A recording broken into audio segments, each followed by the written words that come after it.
I got holes in different area codes. My God. Oh, Lord. Melanie, can you get your dog, please? Hey, everyone. Welcome to Film Club, whatever episode it is. I don't know the number. I'm your boy, Zach, the baby cinephile. I Woo! am your host. And here is my apparently drunk or high, not too sure which one, cine buddy in crime and in life, Kenny Crime. Parks. Do crime, niggas. Whatever Kenny Sparks says for the rest of the night, we do not condone. He's bugging the hell out. But this episode of Film Club, we're going to be talking about a lot of MCU stuff and a non-MCU thing. So we're going to be talking about these set photos that came out for the Punisher special. It's only one photo. And the Spider-Man Brand New Day set photos, which is crazy because it's a lot of photos. I could even upload all of them. And then we're going to be talking about the best MCU debut movies and ranking them. So these are the movies where they debuted a new team, a new solo character, or a new franchise in MCU that wasn't in the franchise before. So if it's their first entry into the MCU, whether they debuted somewhere else, like Black Panther debuted in Civil War, but his debut movie is the Black Panther. The Black Panther. Oh, wait. Oh, Lord. Okay, let's get into the discussion of Spider-Man and Punisher set photos. So right now, they are simultaneously filming a Punisher special, one of those 1 hour or hour and a half specials that Marvel has been doing. And John Barthenol has been very hands-on with it. He's kind of co-writing it and everything like that. He wants it a certain way.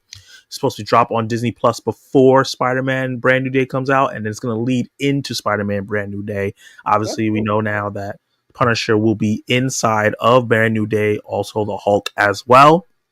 No set photos of those two characters yet. Just kind of just Spider-Man swinging around and stuff like that. So how do you feel about a Punisher special after what we saw in Daredevil Born Again?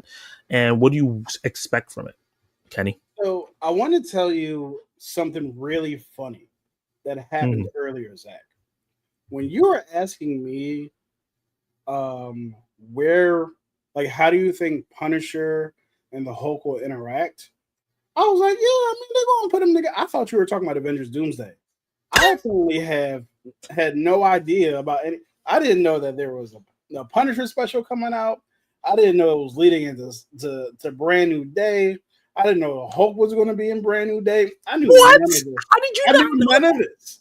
None of it. All Were this you, news. Are you not on the internet? Huh? Are you not on the internet? I mean, be on there sometimes. It was on Threads. It's in our group chat. Bro, when I tell you I'm not in the Discord anymore, like I'd be looking, I'd be like, hey, what y'all doing in here? Y'all keeping it right with the Lord, and then that's all I know. Yeah. But yeah, I had no idea, yo. So all these are new, so you guys get to hear the unfiltered, brand new, unvenerated, which is not the word I'm looking for. Definitely not. Thoughts on this news. I think it's awesome. So, like, hearing that the Hulk and the Punisher will be together, as well as the Daredevil, with Spider-Man, I think that there's going to be a lot of people who are going to be like, oh, they're doing another thing with the Spider-Man where they're throwing everybody in here. Yeah. Nigga, every day y'all ask, where was Spider-Man? Where was Daredevil? Where was Punisher? And then as soon as they all get announced for a movie, like, why are they all in there? It's like, nigga, you can't have it both ways. Huh? But just to correct you, I don't think Daredevil is going to be in. They didn't announce Daredevil in this movie yet. They've just announced Hulk and Punisher. But it feels like Daredevil makes sense to be added in there. But the leaked plot line, and this is a rumor, so we're not breaking news or anything, is that Spider-Man, Punisher, and Hulk will be fighting each other throughout the film until they figure out who actually is the villain pulling the strings. Also, what's his name is making his costume debut. The green guy with the tail, Spider-Man villain. Scorpion.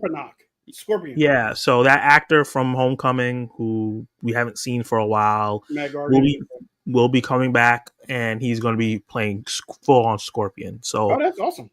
Yeah, that's really cool. But yeah, so to hear that all three of them will be doing a little bit of round robin of fighting until they figure out who the villain is, like Hmm. I think that that sounds really fun. It also sounds exactly like what I wanted, which was a street level situation.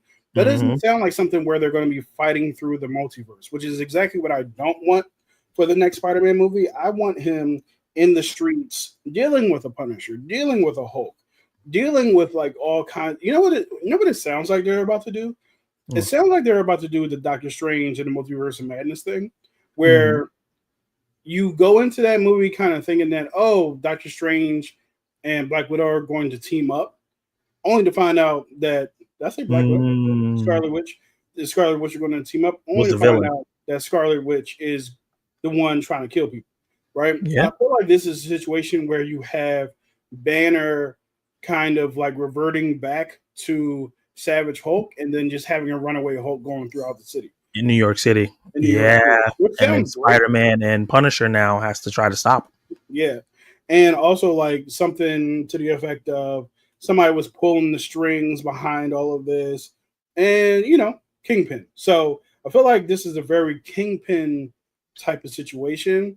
But I would also like to see other street level villains for Spider-Man. I know that they consider Scorpion to be a street level villain. definitely I is. guess the nigga be still stinging people with his poisonous tail.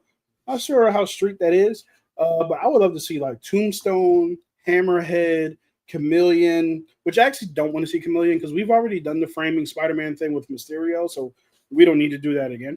But Um, but also this is heavily rumored, might be true. They're saying mhm, that Tombstone, you just brought him up, mhm. Scorpion, Tarantula, Boomerang, and Ramrod are rumored to be in this movie as villains. Those last three people I have never heard of before in my life. These are very these are Obscure. obscure Spider-Man villains that are part of his rogues gallery that he fights all the time. They're usually like when he's starting his day, he's fighting Ramrod and putting him back in jail.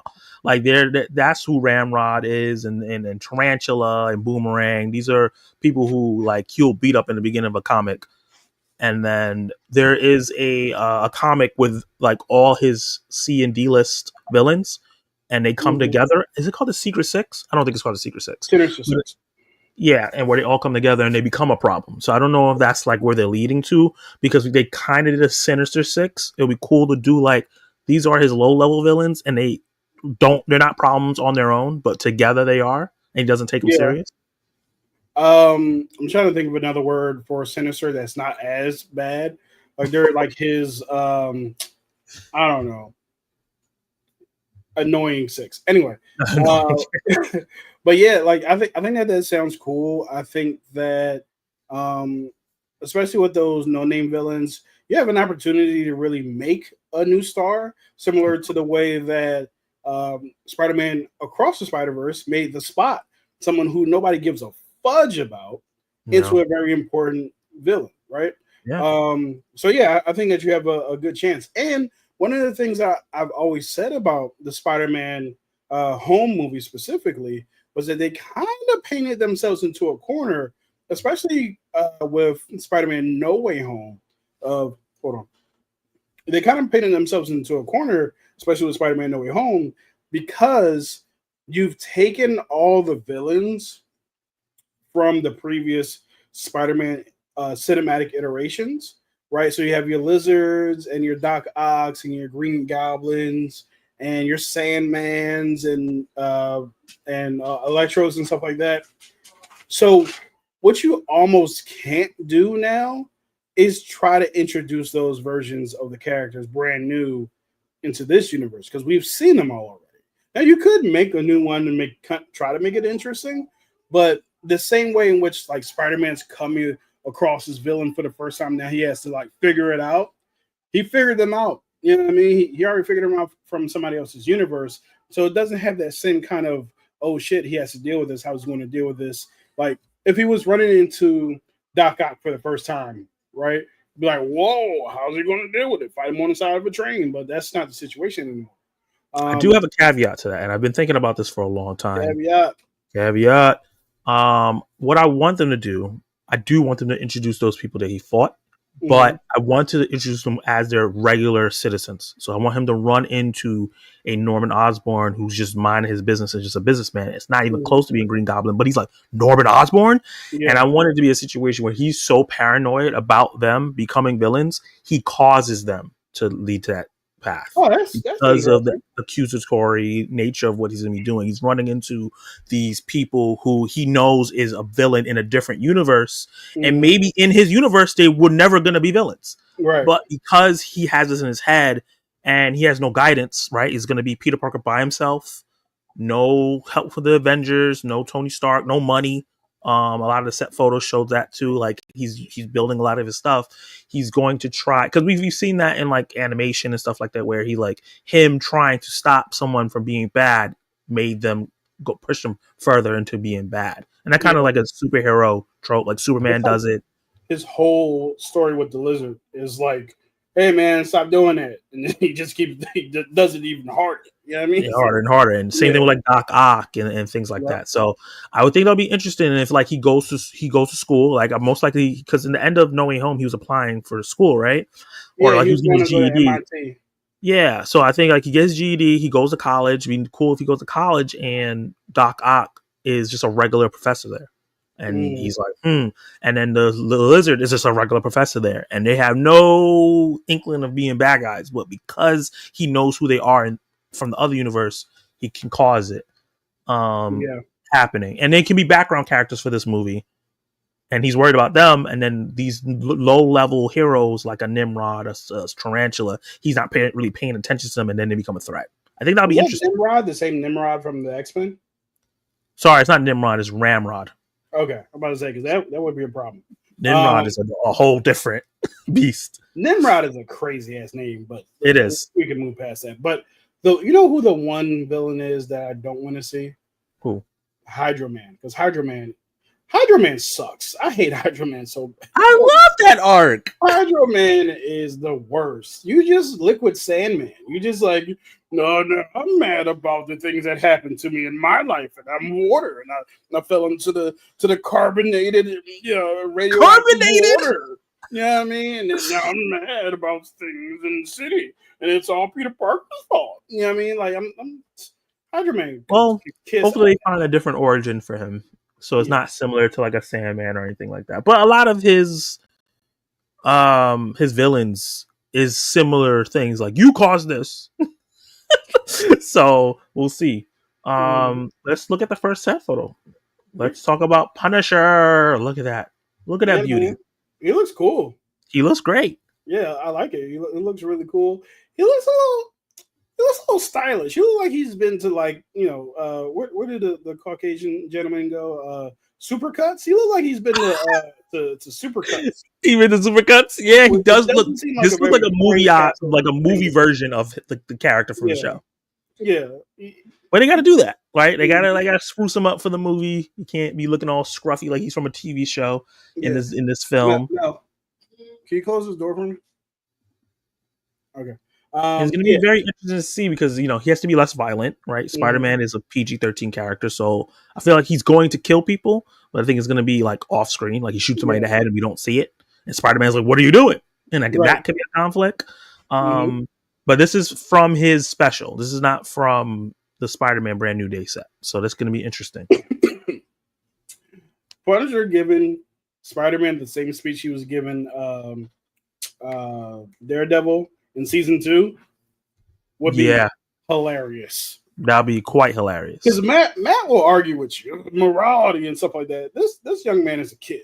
It's like you put him up and they get out. I put him up and I put him down. I was like, hey, what are you talking about? I'm trying to do my job here. So intense. Yeah, I don't think he's dealt with anybody this intense yet. No, it was like I shot Doc Ock in the head. I was like, first of all, that was my professor, so we don't need to do that.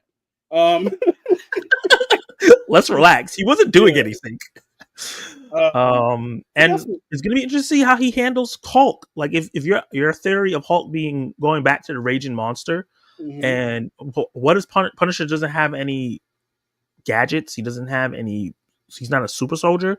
So how does he move out of the way when Hulk is running at him? You know what I mean? It's gonna be interesting to see how they utilize him and make him smart enough to fight the Hulk and survive.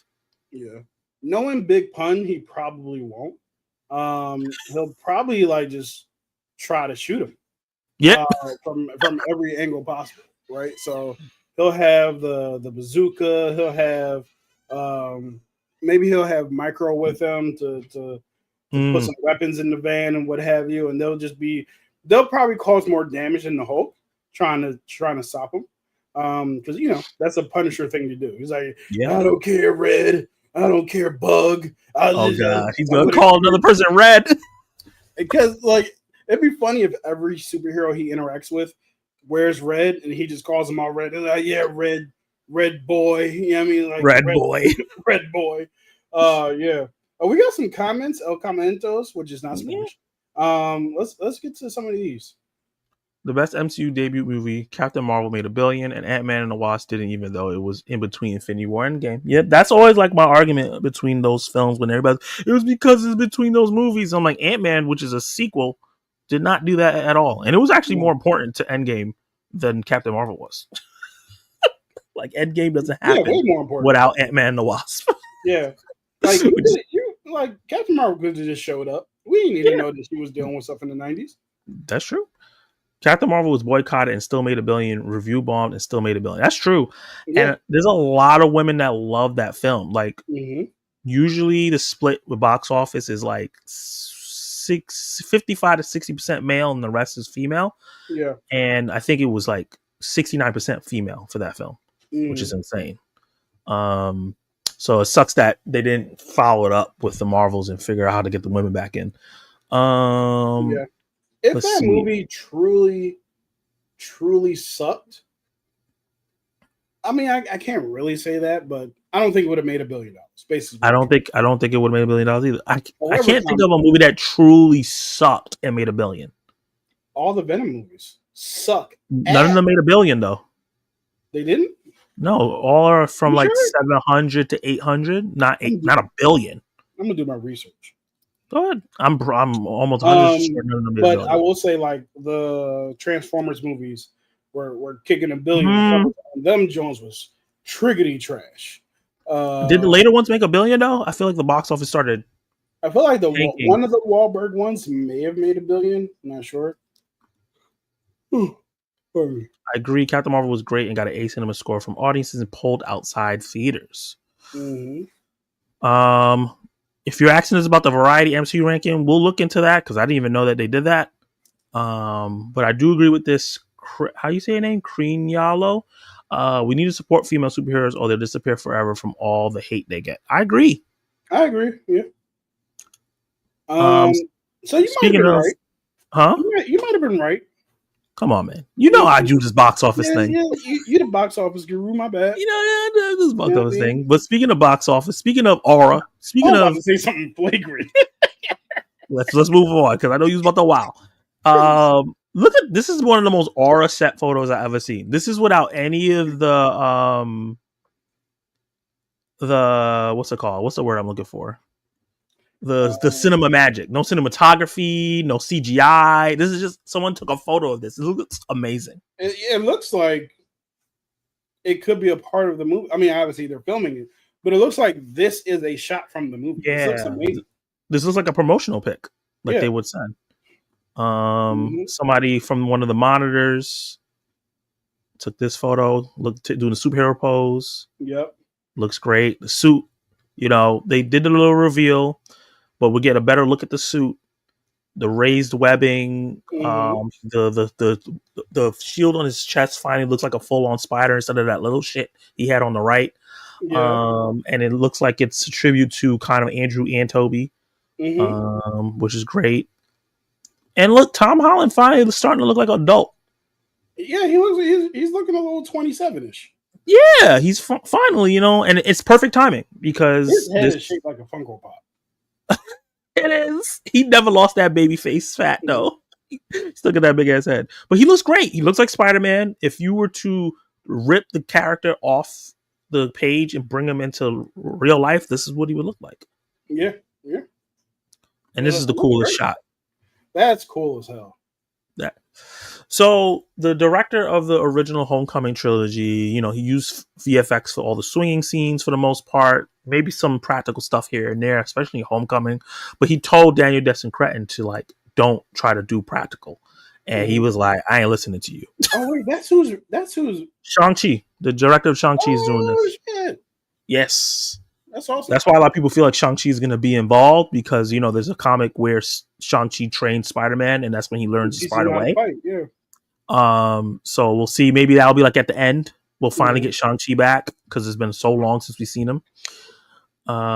But yeah, this set photo looks awesome. We getting Handover Street. That's cool.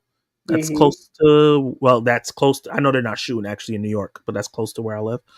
And yeah, that looks those great. are some of the set photos for Spider-Man and the Punisher special. I think they look awesome. Some of the best looking set photos that we've had in a long time. Yeah.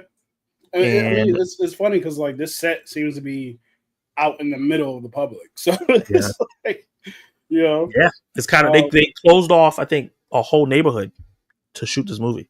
That's wild. Which is crazy. So moving a lot of those people, whoever was extras got to stay, and if you're not extra, they moved you somewhere to stay for a couple months, which is crazy to me. Oh man, I'll take that deal. Yeah, especially if it's a nice place. Yeah, put me up in. But like, what about businesses on the block though? Like, are they paying these people? And I guess when I think about that, maybe that's the thing they have to do. Like, if you have a business that's on that block that I have to take up, do I have to give you money to close down for that week or whatever? That's part of the budget, right? If you're a restaurant, I think there's a good chance that those people will dine at your spot. Mm-hmm. If you're a hardware store, you might have a problem. You know what I mean? Yeah. I think that's kind of like the dichotomy of that situation. Yeah. Because this is a capitalist nation, unfortunately, I think there's a good chance that they don't get anything. They don't get anything, yeah. But I hope that they are like, funding those local businesses. Books, purrs, and gurs. Well, gurs and purrs. I put it in reverse. She said the poll needs and all of the above. Hi, everyone. That's funny. What poll did you put up? Oh, yeah. So, I've been putting funny polls every time. It's always, how are you doing? The options were feeling invisible, feel like I got sacrificed, no emotion, and need therapy. Because of the 4 girls that we have on the thumbnail. It fits them, Oh, Invisible did you woman. use the women's nail of the thumbs? Did you use the women's thumbnail? Yeah. Oh, okay. I thought you used the other one. No. I'm just using this one as the background for here, but I usually use the women's thumbnail. Man, you whack. I'm going to try to steal my steeds. Get out of here, bro. But yeah, 40% of the people that voted said that they need therapy. I feel you guys. I need therapy, man. For real. Facts. I was driving home from work today, and I was like, I recorded my August goals video. And I also recorded another video where I was just talking to the camera, and it was like some of the saddest shit you ever hear. But I might put that out, I might not, but I haven't put out like some of that vlog stuff in a few weeks. So yeah, who knows, man? I'll be on this depression street. So, but anyway, let's get into the main topic, my guy. I feel you though. I feel you because sometimes, like, I've been working on stuff, and I'm like, I'm too sad to put this out right now. I want to have energy. Yeah. I got a couple projects that are just like, I'm tired. Yeah, I feel you. But let's get into the main one. I'm excited to talk about this with you. We're going to rank and debate the best MCU debut movie, and what that means is the debut of a character or a team. So that means Avengers, Thunderbolts, Deadpool and Wolverine. And then also all the solo characters. We're going to be ranking all these films. We have our list on our Letterboxd, so if you're following us on Letterboxd, you can be spoiled if you want to. Yeah, and to be clear, those debuts are not the movie that they first showed up in, but it has to be a movie with your name on it. So even though Black Panther showed up in Civil War, Civil War and Spider-Man, his debut movie is Black Panther. Right, so we're not playing those semantic games, y'all. All right, don't play with us. Don't play with us. Don't play with us. People die every day, B. Oh God, nobody's gonna be dying here.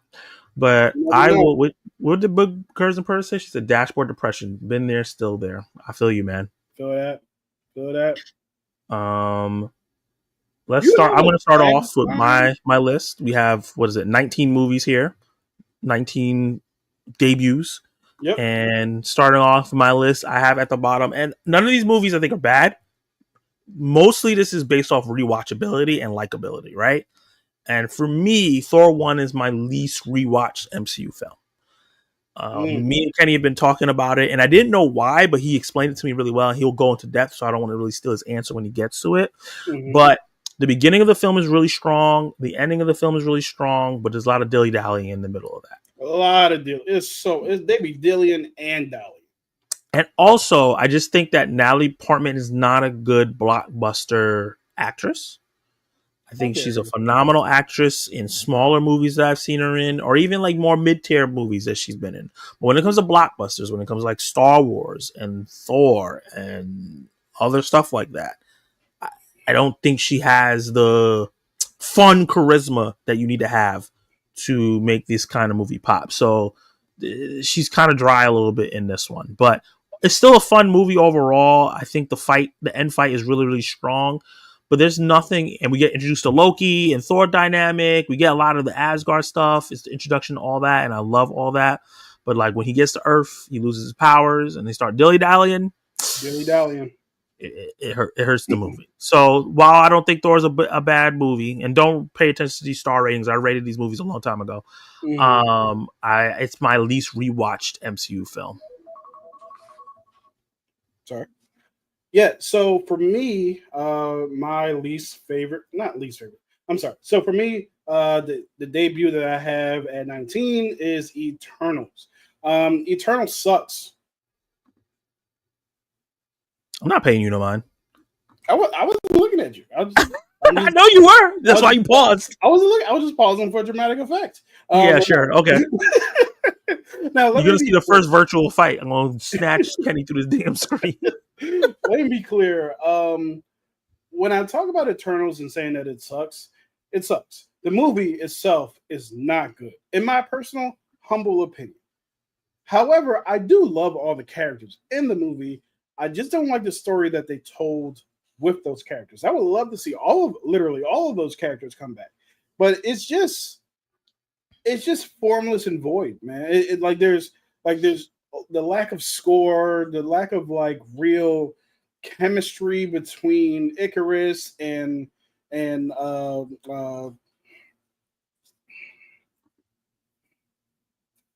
girl, the woman, Cersei. Yeah, the lack of chemistry there. This is one scene right at the beginning where they're standing right here next to each other, just talking, and I'm like, man, they have less chemistry than anyone I've ever seen. And then there was no score during the scene, so it just felt like dry sandpaper just scraping up against your nose. So this movie suffers from introducing a bunch of characters, wanting you to care about them, but at the same time killing them off before you even get to know them.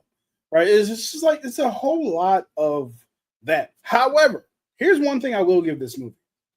The end fight is freaking awesome. But an end fight, a movie does not make. That's one part of it. You can have a great fight scene. A lot of Transformers movies end with a fantastic fight scene through the city, but the rest of that movie is triggity trash, right? For the Transformers movies. Yeah, so I'm not a huge fan of this movie. I do like all the characters. I want to see Phastos again. I want to see Cersei again. I want to see Makari again because she was awesome. Yeah, and Druid too. Like I liked all of them, the characters. The story, not my cup of tea. And I actually like Chloe Zhao, which was really hurt to say because really hurt to say this about this movie because I actually am a person who likes Nomadland, the other movie that she actually won an Oscar for, quite a bit. So it was unfortunate to get to this movie and be like, same for me. But yeah, so that's my number 19. Gotcha. And before we do that, I like how Tennis is in both of our streams and tagging us. But he says, how's the dynamic duo doing? How was your weekend? My weekend was good. Weekend's good, man. It was good. It was SummerSlam weekend. Had a really good time watching it. chatting with the people. Some shocking developments. I didn't care for. But overall, we saw some all time. Oh God, some all time. I think that John Cena Cody Rhodes main event was an all timer. It was great. It was so great. Much better than the WrestleMania. Because the WrestleMania main event is a fart compared to what they just did. Very much so.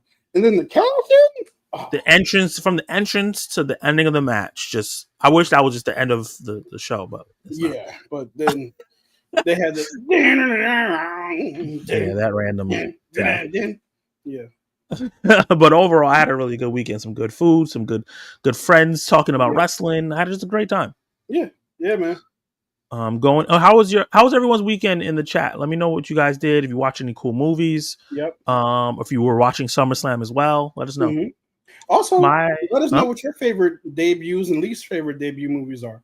We want to hear from you guys too. We're going to be bouncing back and forth between our list and your responses to our list. So if you in here, respond. We don't want to just talk to you. Let us know. We talk to each other. Tell you if you're wrong. I talk to Zach every day. Yeah, that's true. I want to talk to some other people. I'm not enough. Let me stop. No, you're not. This bitch. Community. My number, we at 18. If you please add. What do you mean remove other media? They ain't no other. Oh, my bad. I had to remove your media. Is the Incredible Hulk? So there's the Incredible Hulk. We can actually. That's both of our 18, so we can actually talk about this together. Okay, that's both our 18s. Perfect. Yeah. So Incredible Hulk is at number 18 because it's a good movie, and I think good movie in terms of like it's a little underrated. I think it's forgotten so much because Hulk just gets no more solo films. But the action in this movie is really, really good. When Hulk goes crazy, he goes crazy. When he's fighting at the school, and then the last fight versus Abomination is great. I really like Edward Norton as Bruce Banner. I think they did really good stuff with him in terms of him trying to keep the beast within and the relationship he had with Betty and all that stuff, and getting chased by his father-in-law or potential father-in-law. I thought all that stuff was really good. I just think that kind of like Thor and kind of like a lot of the first phase of the MCU movies, there's a lot of downtime in the film where like stuff is not super exciting. You can tell like the filmmaking is of its time. Just like when we were rewatching Thor, we were like, oh yeah, the filmmaking in the MCU got so much better. Like people are complaining about like stuff that happens now in phase 4 and 5. You go back to phase 1, you're like, oh, you shouldn't be complaining that much. But the VFX in this film still holds up in terms of how Hulk looks and how Abomination looks. So yeah, I can see myself rewatching some of the action scenes in this one, but maybe not the emotional scenes. And that's why this one is ranked higher than Thor, but down lower on my list. You know why you're not going to watch the emotional scenes in this movie? Why? Because Liv Tyler is awful in this film. She is just, oh my God. Like, you want to talk about bad chemistry between Cersei and Lannister, Icarus. Yeah. Liv Tyler and Big Head in this movie, they just have Edward Norton. They have no chemistry, and she is just bad in this film. But also, this movie isn't the most entertaining thing in the world either. It has some really good like action scenes, like you just expressed. The final scene was pretty great. I actually remember rewatching it and thinking that I just remember rewatching it and thinking that when they throw him out of the helicopter and he lands and comes out as a Hulk, one of the coolest things in the MCU. It's super cool. When he puts the cars, the police cars, one of the coolest things in the MCU. Yeah. Actually, the first scene that he debuts in that factory, he turns into the Hulk. Yeah. One of the cooler things in the MCU. The problem is, like I said with the Eternals, action scenes a movie does not make, unless it's a purely John Wick. Unless it's like John Wick or The Raid, right? But this was like there's a lot of fluff in the middle that's just like, hey, Neil Blomsky? I don't understand his character. He makes zero sense to me. But that's neither here nor there. This movie is, it's fine.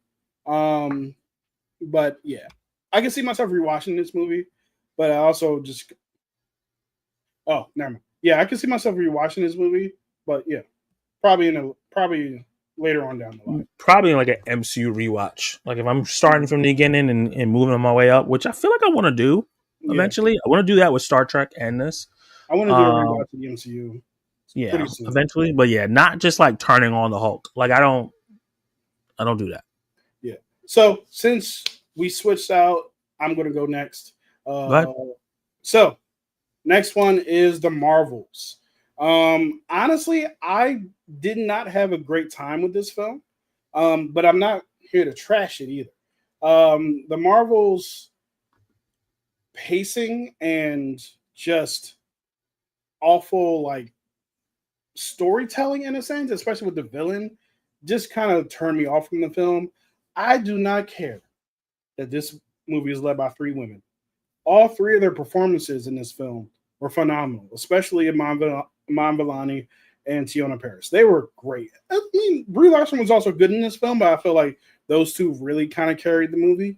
I don't care about the singing planet. That means nothing to me. I watched enough Star Trek to know that weird planets exist, right? Yeah. It was weird to me when people like the funny thing about this movie is, and another movie that we'll talk about soon when it comes to debuts is oftentimes I end up defending the movie, even though I don't like it, because some of the complaints that people have about it just make zero sense. Yeah. But I did feel like this movie had some really fun ideas, like the switching and stuff like that, but it did not capitalize on some of the emotional beats, specifically with not Captain Marvel, Miss Marvel, when the planet's about to explode, or the Yeah. planet, is about to explode, and they like we gotta leave people behind.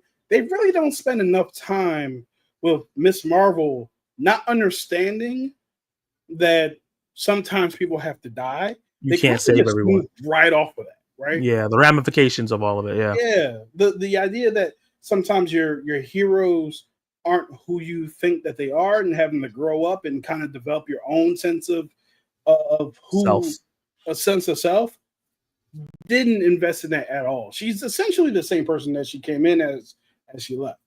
And honestly, I just didn't like what they did with Nick Fury. It has nothing to do with like I didn't like the fact that Nick Fury has gone from serious super spy who's on top of shit to bumbling idiot. By the time we get to this movie, he's like, I don't know, guys. I'm on the beach. I'm on the digital beach. Yeah, but yeah. I mean, he turns into a caricature of himself. And all right, y'all, listen. I have a cat. I love cats. The flirking thing at the end, I'm like, what we doing? What we doing in the year 2023? You know what I mean? So, boy, I did not enjoy this film. One of the coolest things that ever happened in the MCU did happen in this film, though. Captain Marvel restarted a star That by was fine. herself. That was awesome. So, yeah, and then Darben was that was my biggest issue with this movie was they kind of when we last leave Captain Marvel, she's like, I'm going back to the Supreme Intelligence to fight against it. And then when we get to this movie, it's like, I did it. It's like, what the Yeah, it's a flashback instead of what us happened? Yeah. So seeing it in real time. Yeah, yeah, that's the next battle we wanted to see. We want to see her that go should have back been to the Captain Supreme Marvel too. Intelligence. It should have been, but we got this instead. So hopefully all three of these characters come back because I love all these characters individually. I just am not a fan of this movie whatsoever. All right, that's me. Who is your number 17? My number 17 is Black Widow. So this movie is really, really fun. I really enjoyed the debut of Florence Pugh's character in the MCU. I do think that Scarlett Johansson decided to take a step back in her own movie to uplift Florence Pugh as the new Black Widow character in the MCU. Yeah. So we didn't really get a pure solo film for her where we got to like do something cool. I always thought she should have been the spy version of Captain America in her own movies. And they didn't. They tried to make Winter Soldier, but it just felt like an exact replica of a diet version of Winter Soldier in a lot of ways, especially with like Taskmaster being not a friend, but someone from her past that she thought was gone, and then comes back as this silent villain that feels like a Terminator character, and then they reveal it. And it's supposed to be moment, like all that is lifted from Winter Soldier, and then having the weird white guy being the guy that's pulling all the strings. Like, Redford was the guy that was doing it in Winter Soldier, and then we had this other dude here. So a lot of it was pulled from that. But I still enjoyed the movie. We talked about it. We said we were never bored, right? Like the movie is not boring. I really enjoyed this movie. I really enjoyed the film. I had a lot of fun. Red Guardian was hilarious. Absolutely. The mom, I'm not remember her name, unfortunately. It's weird that they never brought her back. Yeah, she never shows in any of the stuff. I don't know if the actress wanted to come back. I think she said she don't want to come back. So maybe that might be a thing. But they had some really great emotional scenes. That table dinner scene was really good. Great scene. Especially because of Florence Pugh, because she's really good at sad acting. Yep. And then the fight scene between Taskmaster, that shit got the chase scene was great.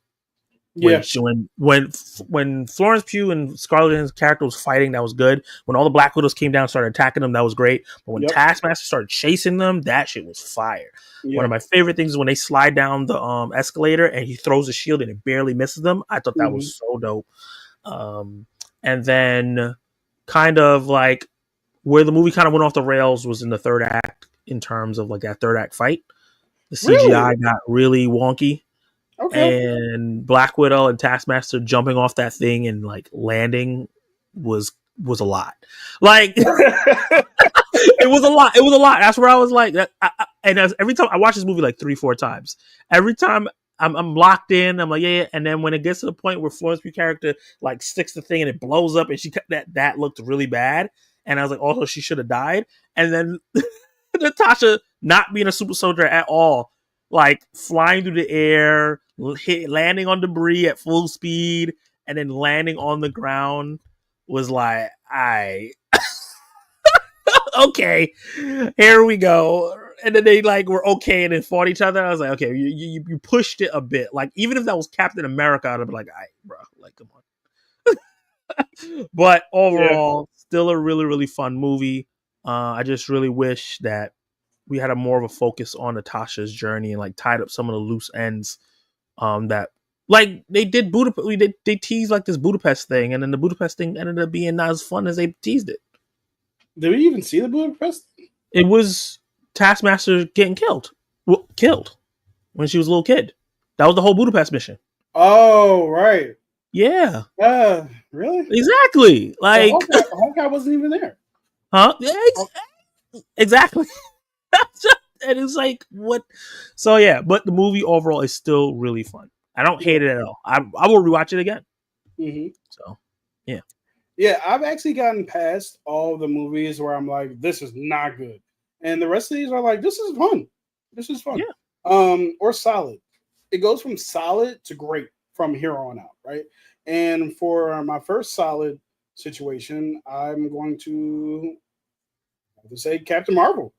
Captain Marvel was solid. I know a lot of people, oh, Captain Marvel, the women, why are women on my screen? That's not what we're doing. Captain Marvel was really okay for a lot of the movie, and then when Talos reveals himself to not be the bad guy, the movie just takes off. The movie's great after that. And I know like this is the movie I was talking about referring to earlier when I was talking about how it's a movie I don't necessarily think is great, but I always end up having to defend it because people's critique of this movie is stupid. And I mean that in the sharpest way possible. It's dumb. It is. Oh, she's emotionless. Her emotions were inhibited. It's like the whole first third of the movie is about that movie. Oh, she's just not as powerful. Like she can't do anything, and suddenly at the end she becomes super powerful. Did y'all watch the film?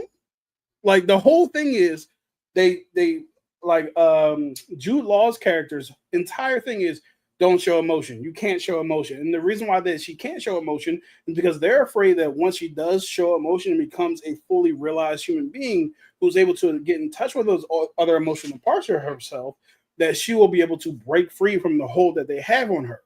It's explained very clearly throughout the Very, movie. very clearly. So I'm It's not not alluded entirely to sure. or nothing. Yeah. It's clear. So I don't understand people's critique of the movie have been like she's an emotionless hero. And then if you turn it around, the same people will be like, oh, she's so emotional. Like women cannot win in these situations and it sucks. However, this movie's not necessarily great. And so, like I said, Talos reveals himself. They're at the house of Tiona Paris, not Tiona Paris, of what is her name? Of Not Monica Rambeau. It's Monica, her mother, Monica Rambeau's mom. Yeah. Yeah, they're at that house, and they kind of talk Maria about Rambeau. Maria Rambeau. They talk about what's the actress's name? Lashana Lynch. Lashana Lynch. She's awesome, by the way. She's great. But yeah, they're at that house, and when it gets to that part, the movie's great from there on out. But yeah, so movie is solid. The complaints about it are routinely dumb. However, the first 75% of this movie does kind of drag. And they don't capitalize enough on the 90s aesthetic that they set out to do. I agree on that. It has one of the dumbest reveals of all time in the MCU. The way that we find out that Nick Fury loses his eye, I wanted to choke the screen.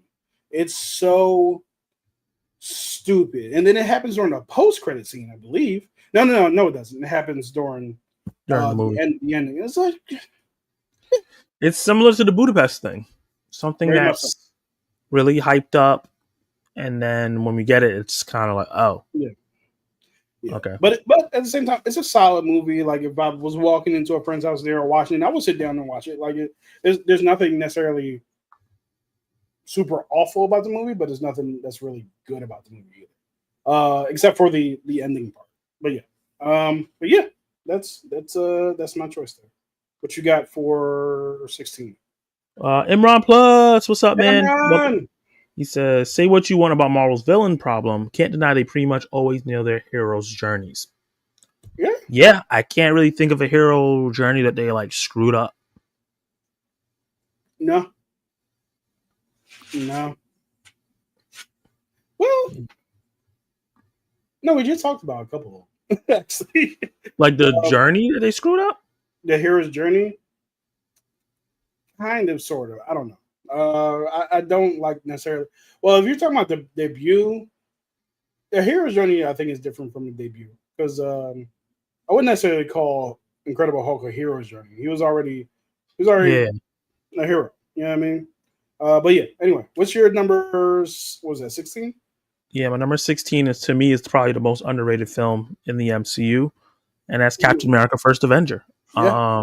Especially in retrospect, like when you first watch it, but when you retrospect like Steve Rogers, Chris Evans' run, and you go back to this movie, you see so much of what the building blocks for the great character that we got in this film.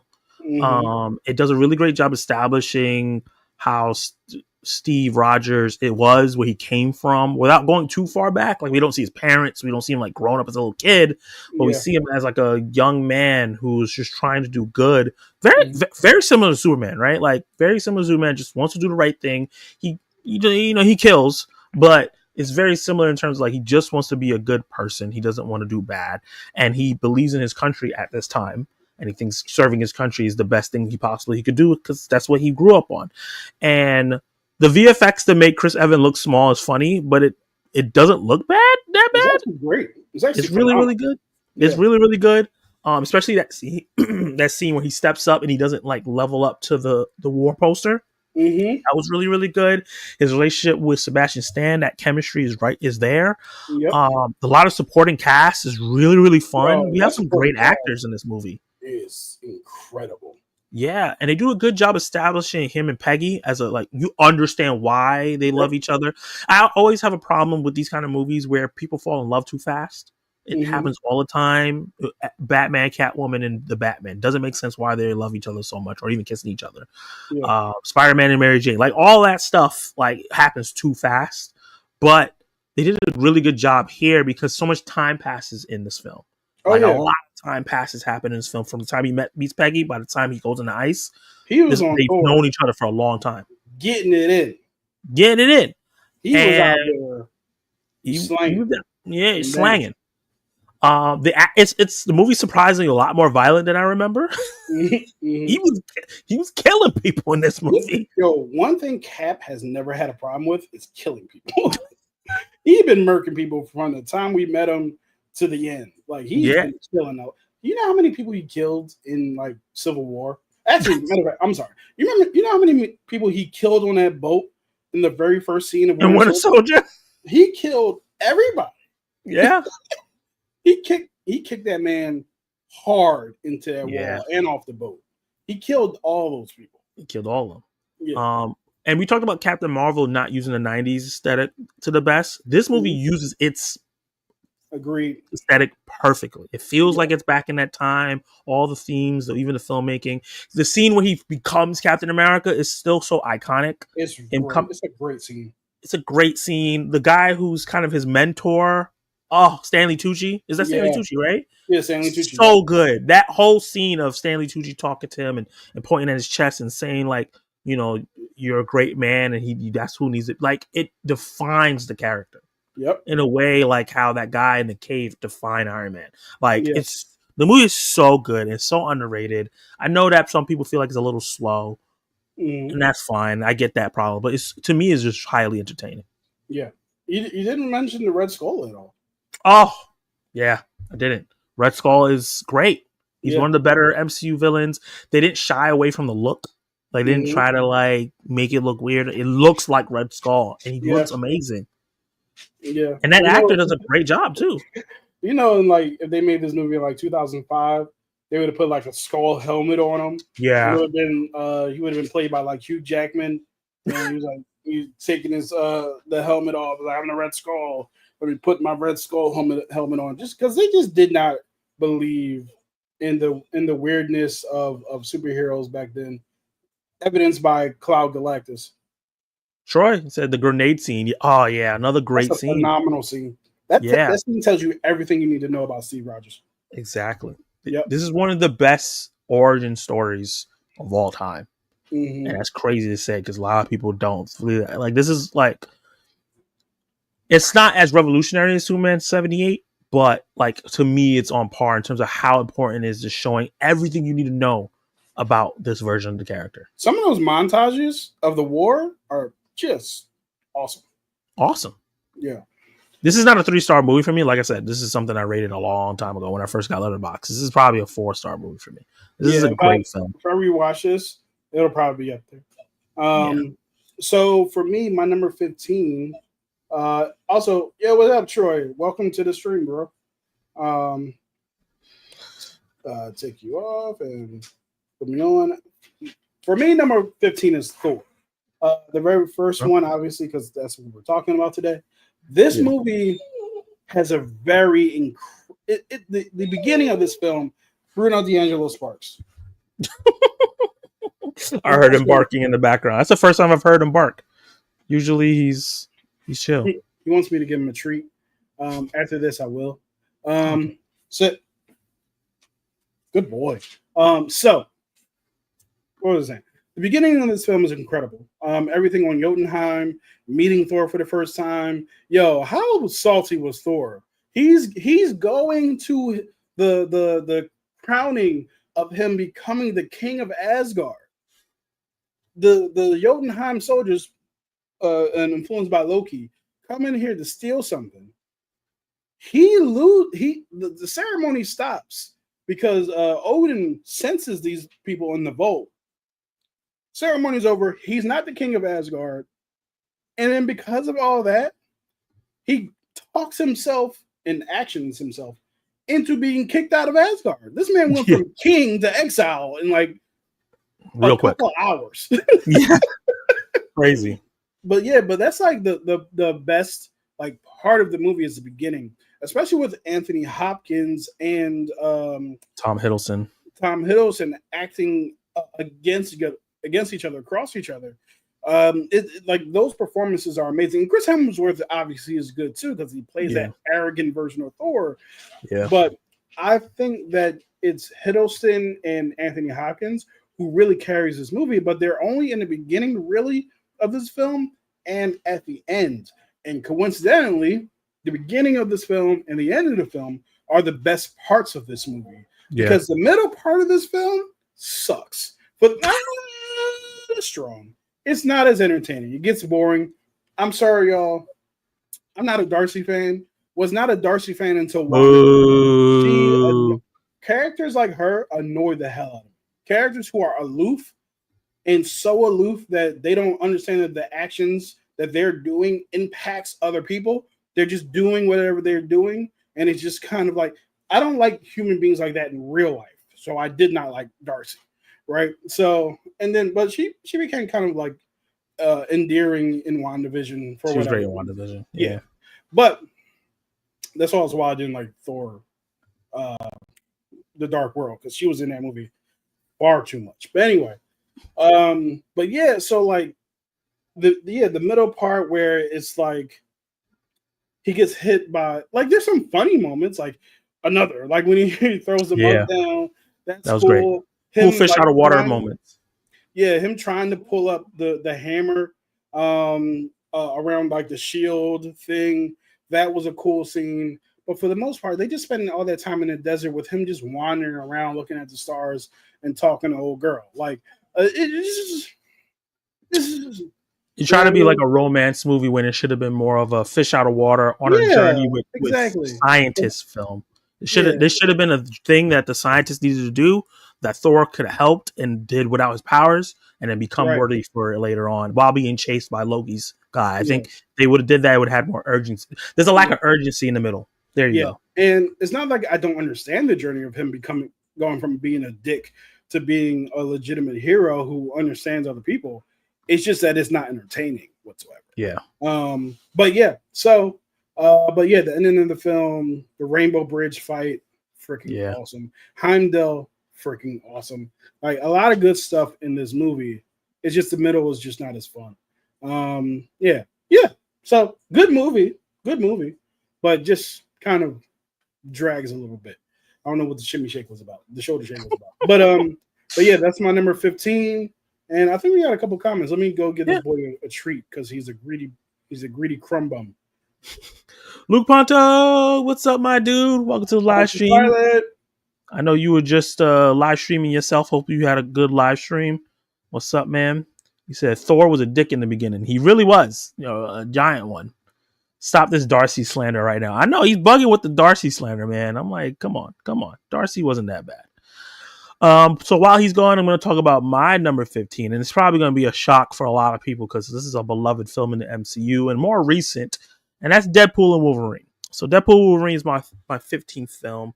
I think this movie is really, really fun. I think that it does a good job of utilizing Deadpool in a way and connecting him with Wolverine finally in a way that's really, really funny. There's some really good scenes with here we go. Hold on. There we go.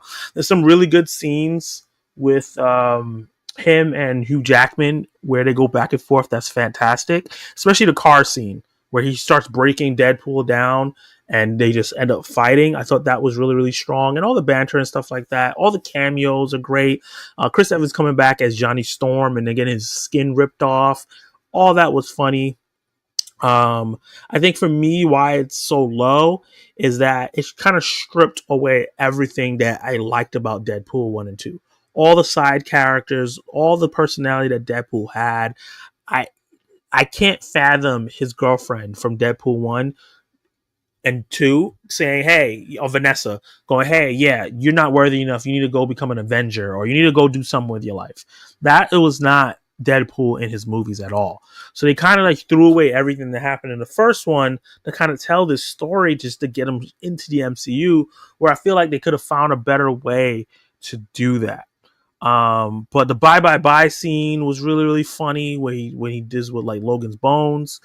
And the ending scene was really, really strong as well. I think this movie also has a really cool visual villain. I don't think they had like a great villain for the story itself, but the air is sucked up by the fact that you're watching Ryan Reynolds and Hugh Jackman act like goddamn fools. Hilarious ones at that.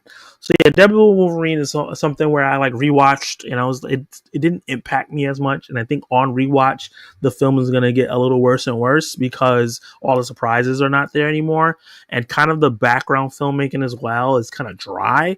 Especially the Void, right, where like in the Loki show, the Void looked amazing. It had a lot of texture, had personality. In Deadpool Wolverine, it kind of just like a set, which was unfortunate. And yeah, so I really liked this movie. I thought it was really, really fun, but also at the same time, I thought that they could have executed it better if they really held on to the things that we enjoyed from Deadpool 1 and 2. I think the fact that they kind of threw away his characters to the side, his own personality, his girlfriend's personality, which was the whole like driving force in the first two movies, really, really hurt the film for me. Yeah. Troy says, I have not seen Deadpool and Wolverine. Wow. But it seems fun. Hard for me to care about this Wolverine, though. He's not our Logan. I can see that. Okay. I think that was like a lot of people who love this movie. That was like their one kind of issue, the fact that this wasn't our Logan. And it's funny that was the issue because I know a lot of other people felt like they were glad that they didn't bring back that Logan because that Logan's story had completed. It was over. He had died, and they didn't want to bring it back the James Mangold version of that character because that story was complete. And I actually really agree with that. I felt it was a really good idea to not bring back that version because then kind of spit on everything that happened and ruin his ending, right? But yeah, anyway. So my number. One thing I want to say to you, and if you agree with this, I think it's gonna be very interesting. There's a lot of stuff that has to happen in Doomsday. A lot of interactions that has to happen. The fact that this Logan is not from our universe, he's not from the original X-Men universe. When he meets the other X-Men, that's going to be an interesting interaction because he lost all his X-Men, right? And then those X-Men lost their Logan. So now it's kind of a thing of like, oh, Logan, oh, hey, it's like this is not our Wolverine, and these are not my family, but like we are reunited here. You know what I mean? Do we know that they lost their Logan? We don't know that for sure. I feel like the X-Men they're going to pick are the ones from that universe. The ones we know them. You think it's going to be brand new versions of them? Yeah, because there's two reasons I think that way. One, in Doctor Strange and Multiverse of Madness, it was a completely different Professor X, right? Yeah. They were like, hey, the X-Men exist out here. Who I do think is going to be is those X-Men that Photon ran into when she fell through the portal. And Beast was there looking young, fluffy, and spry.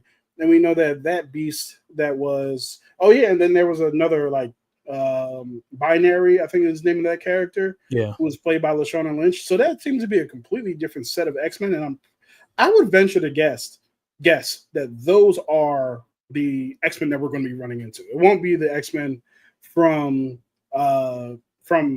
like that lost their Logan. And the reason why I think that, going to the second part of it, is because, or the reason why I don't think is that the X-Men that we knew from Fox is because just like that Wolverine that died, all them niggas is dead too. They died. They're dead too. Yeah, they didn't survive. Dead, right? So they all got wiped out. So I think this is a fresh set of X-Men from a different world. That's going to be interesting.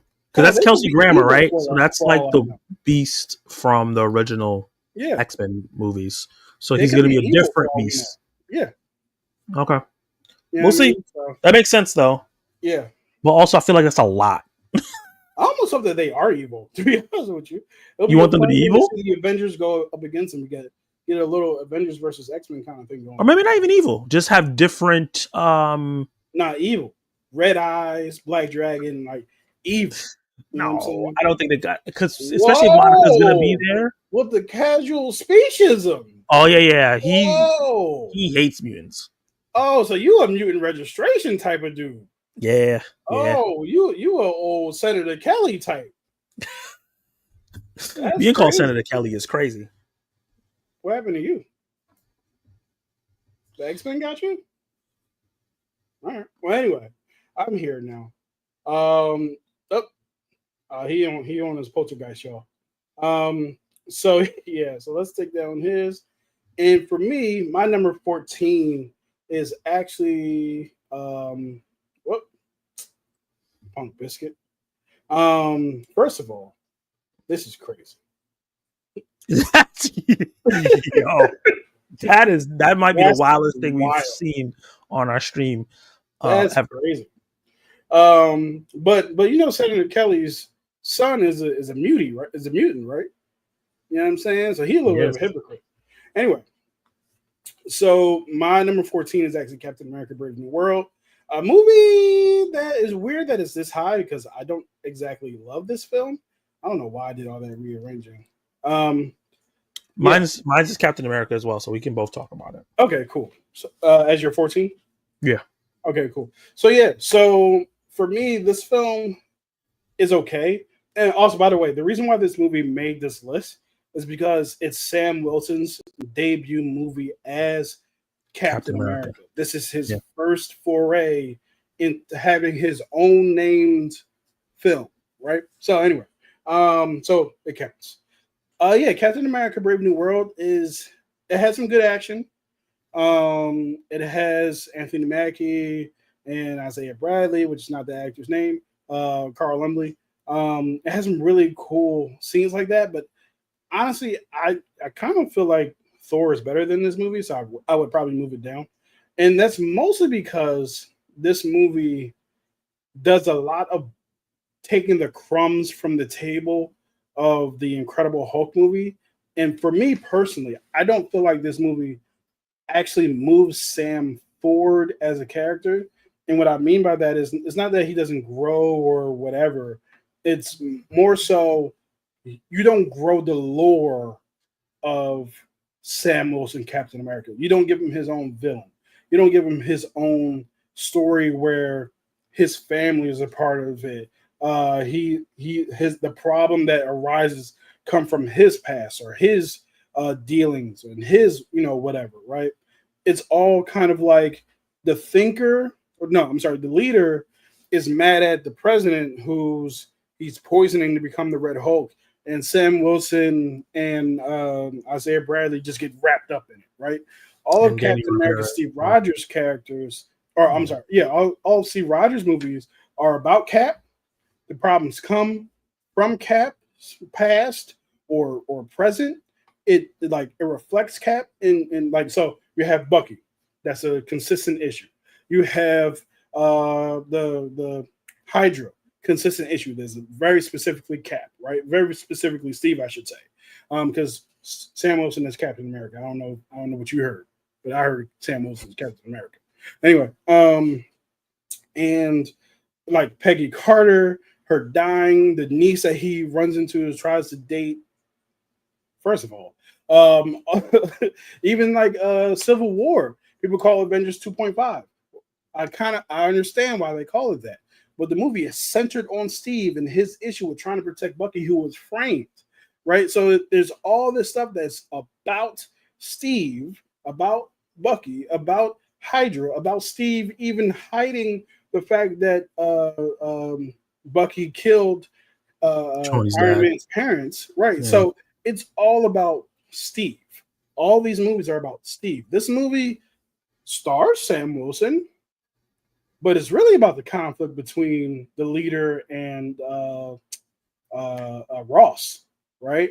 If Sam Wilson didn't show up to that party, he's probably not a part of this issue. You know what I mean? So, yeah. I just wanted to see a Captain America movie from Sam Wilson that is rooted in Sam Wilson, right? And not necessarily rooted in somebody else's issues.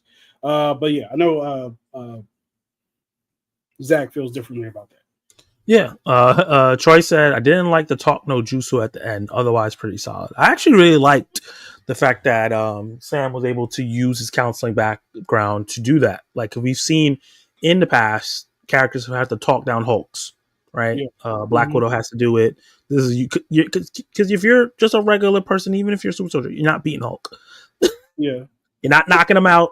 You're not, you got to find a way to calm him down. Even Spider-Man in the comics had to like tire him out and make him laugh with a joke, right? Like that's a consistent thing. Like you're not beating the Hulk. So I don't know what people wanted Sam to do. there's nothing he could do in that situation. It's nothing he could do. There was no way he was gonna win him in a knockout fight, especially this one. Like Green Hulk has a little bit of moral. This Red Hulk didn't give up. Yeah. So also, can I just say one thing? One trope I need to see go away. Every single time Sam Wilson comes out to fight in a movie, one of his wings gets ripped off. And it's just like, yo, dog. And these were made by vibranium. Around this, huh? Yeah, it's like every time he gets in a major fight, somebody rips one of his wings off, and it's like, yo, can we like every time that Cap fights, his shield doesn't get destroyed? Like, can we find a different way to, you know what I mean, to do this? Because it just like it takes away what makes his character special in terms of combat. Without his wings, he's just a fighting nigga. Like that's it. And he ain't got no super soldier serum, so he's really just a fighting nigga. Like he got nothing but the shield. So said Sam should have taken the serum. There was literally no downside. So I disagree, and I think the ending of the movie talks about that. When Danny Ramirez talks to him in one of the best scenes of the movie and say, Captain America Steve Rogers is inspiring.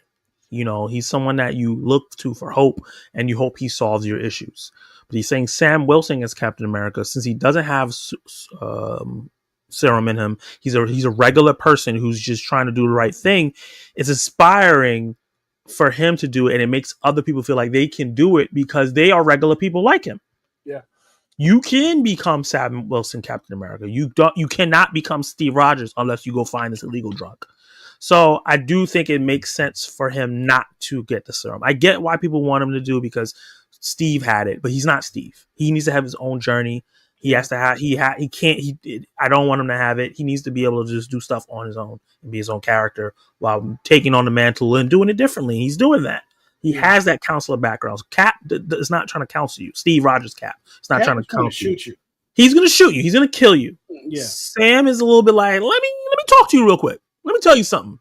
If Batroc the Leaper didn't say, hey, why don't we just fight one-on-one, he was going to shoot him. Like, he was going to kill Batroc. That's 100%. That's 100% true. I'm tired of them doing that to Sam. Like wings getting ripped off damn near every movie he's in. Yeah, I don't think that happened in Endgame though. No, I don't think his wings got ripped off in Endgame. No, that's one of the rare times that it didn't happen. Yeah, he actually killed somebody with those wings. As a matter of he did. And I don't think it got ripped off in Civil War. You sure? Yeah. No, you're right. Because he flew down. Oh yeah, he got shot by Iron Man. Yeah. Right. Yeah, but did you hear what I just said about him being inspiring to regular people? That's the whole point of the character. Mm-hmm. But yeah, I like this movie a lot. I remember watching in the theaters and everybody was giving him shit reviews, and I was just like, oh god, here we go. Damn, why has this movie had to be trash? And then I sat there and I was like, this is really good. I like we gotta start talking about how Giancarlo Esposito is starting to phone it in in every movie. Bro. And show. I don't want to. Huh? You're not wrong, but I don't want to. I know. He's just been doing the same shtick and everything. He was fine in this movie. I like the Serpent Society. I hope that they become Sam's Hydra. We get more of them later on. It seems like they're hinting to that. He's been Gustavo Fring from Breaking Bad literally forever. Everything since he's been in that. Yeah, it's crazy. And then when you go watch Do the Right Thing, he's completely different in that movie. Completely. So I don't know if it's a thing of he's choosing to do that or they're like, we need that character in this movie. Yeah. But yeah, I really like the fact that they established Sam as Cap, and he is fine. He found his way in here where he knows he needs to be a leader, and the whole thing was like, okay, I'm Captain America. What do I do from here? Now it's like, okay, at the end of the movie, he figured out I need to form the Avengers. There's a bigger threat. I need to create this team, and he figures that out by going against a big threat that he barely could take out on his own. And now there's this bigger threat coming that he knows he's not going to be able to fight. So I really like that. I enjoyed his journey through the film. I like the establishing Danny Ramirez as the new Falcon. And I really like that actor. Wait, is the character named Danny Ramirez or the actor named Danny Ramirez? Am I messing it? No, yeah, the actor name is Danny Ramirez. Yeah. Joaquin Torres is the character. I really like him as a foil to, not foil, but like a partner to Sam. Because they bounce off each other really well. And he reminds me of how Sam treated Steve and kind of being quippy and things like that. So I think both of those characters are dope. And hopefully his next suit is even better than what he had here. Sam surfing on a missile can't top that for me. That shit was fire. Yeah, that was so good. That entire sequence was awesome. Was great. That entire that's Sam. Like they need more of that. Yeah. They need more of him flying, dogfights. They did it. That scene in Falcon and Winter Soldier where he had that dogfight in the first episode was amazing. We need more stuff like that. And then him fighting Hulk was really, really cool. Him protecting the people, him flying away, and then Hulk jumping after him flying through the trees, and how scary that was, and then him really holding his own against a Hulk for as long as he possibly could was really strong. And I liked that he got to talk down Ross and telling him, like, you need to relax, especially since they had that conversation, that important conversation before he turned to the Red Hulk, kind of telling him, like, these are the things that you're doing that's making your life worse, and you need to look at yourself and take responsibility for it. Problems I have with the film is the VFX for the most part. The VFX leader, the VFX at the end of the film is really at the end of the film that the VFX are really a problem. I think that 75 to 80% of the film looks fine. I think when we get to the point where it looks like they had to reshoot that fight between him and Hulk, that's where the VFX get really wonky. It's not the worst VFX I've ever seen, but it's not standard. It should have been much better. But overall, I really like this movie. I had a lot of fun with it, and I'm excited to see Sam moving forward. I want to see him fighting, like Kenny said, his own personal villains, bring back his family. Let's get a little bit more lore and stuff like that. That's more personal, so moving forward and other stuff. But yeah, I think this was a solid start for his character. Let's see. He says, screw regular people. You're a superhero. You can't inspire if you're dead. But he's not dead. I think you're muted. He's alive and well. He's alive and well. I think when it comes to Giancarlo's acting style now, his acting and cadence has slowed down. It's mostly due to his age. You see the same with Denzel too. I can see that. Highest to Lowest comes out in about a week, or is it this week? I think it comes out in September. Oh, okay. It'll be very interesting to see what people think about that film. And that's all I have to say about that for legal reasons. So let's see. I think it's me next to my number 13. Yes, it's on you. Oh no, it comes out the 15th of this month. I thought it came out this month. But I think it's like a limited release. I think the wide release for it is when it hits Apple TV. Oh, okay. So I think they're doing like a 1 or 2 week release so it can get like Oscar consideration, and then it's going to Apple. So I gotta remove you first. Remove, add. My number 13 is the Thunderbolts. Thunderbolts. A film that I like equally as Captain America: Brave New World, but the reason why it's above it is because I think production-wise it's way stronger. You can see that the VFX look great, all the sets look great, all that stuff looks really, really strong. The cast here are really good and they have great chemistry, and a lot of these characters already met each other in other places, so they already had good. Well, not everybody. I think it's just Yelena and Red Guardian. Everybody else is the first time they're meeting. But the action sequence in the bunker is really strong. Them escaping the bunker is really strong. Bob is really, really funny throughout the movie, and also his dark side is really interesting throughout when he's touching people and those vision boards that you see, I like to call it, the vision rooms, the dark rooms. I think that all the actors nail it. I think when this movie has a similar problem where they start kind of like just kind of dilly dallying in the middle of the movie a little bit. Wasn't That happens in the dilly-dallying. film. Like once they escape the facility, it's a little bit of dilly dallying. Wasn't dilly-dallying. Winter Soldier captures the Thunderbolts, and then we have Fontaine talking to Bob for a long time. Kind of dilly dallies in that way. Maybe a little bit of dilly, not a lot of dally. I think it's a little dallying. But then the ending scene when they find like we're gonna go save Bob, he becomes Sentry, the debut of the suit. That was really cool and it's very comic accurate and looked great to me. Them trying to fight him and him just beating their asses was hilarious. And then them essentially like killing him and bringing out the Void. The design for the Void was awesome.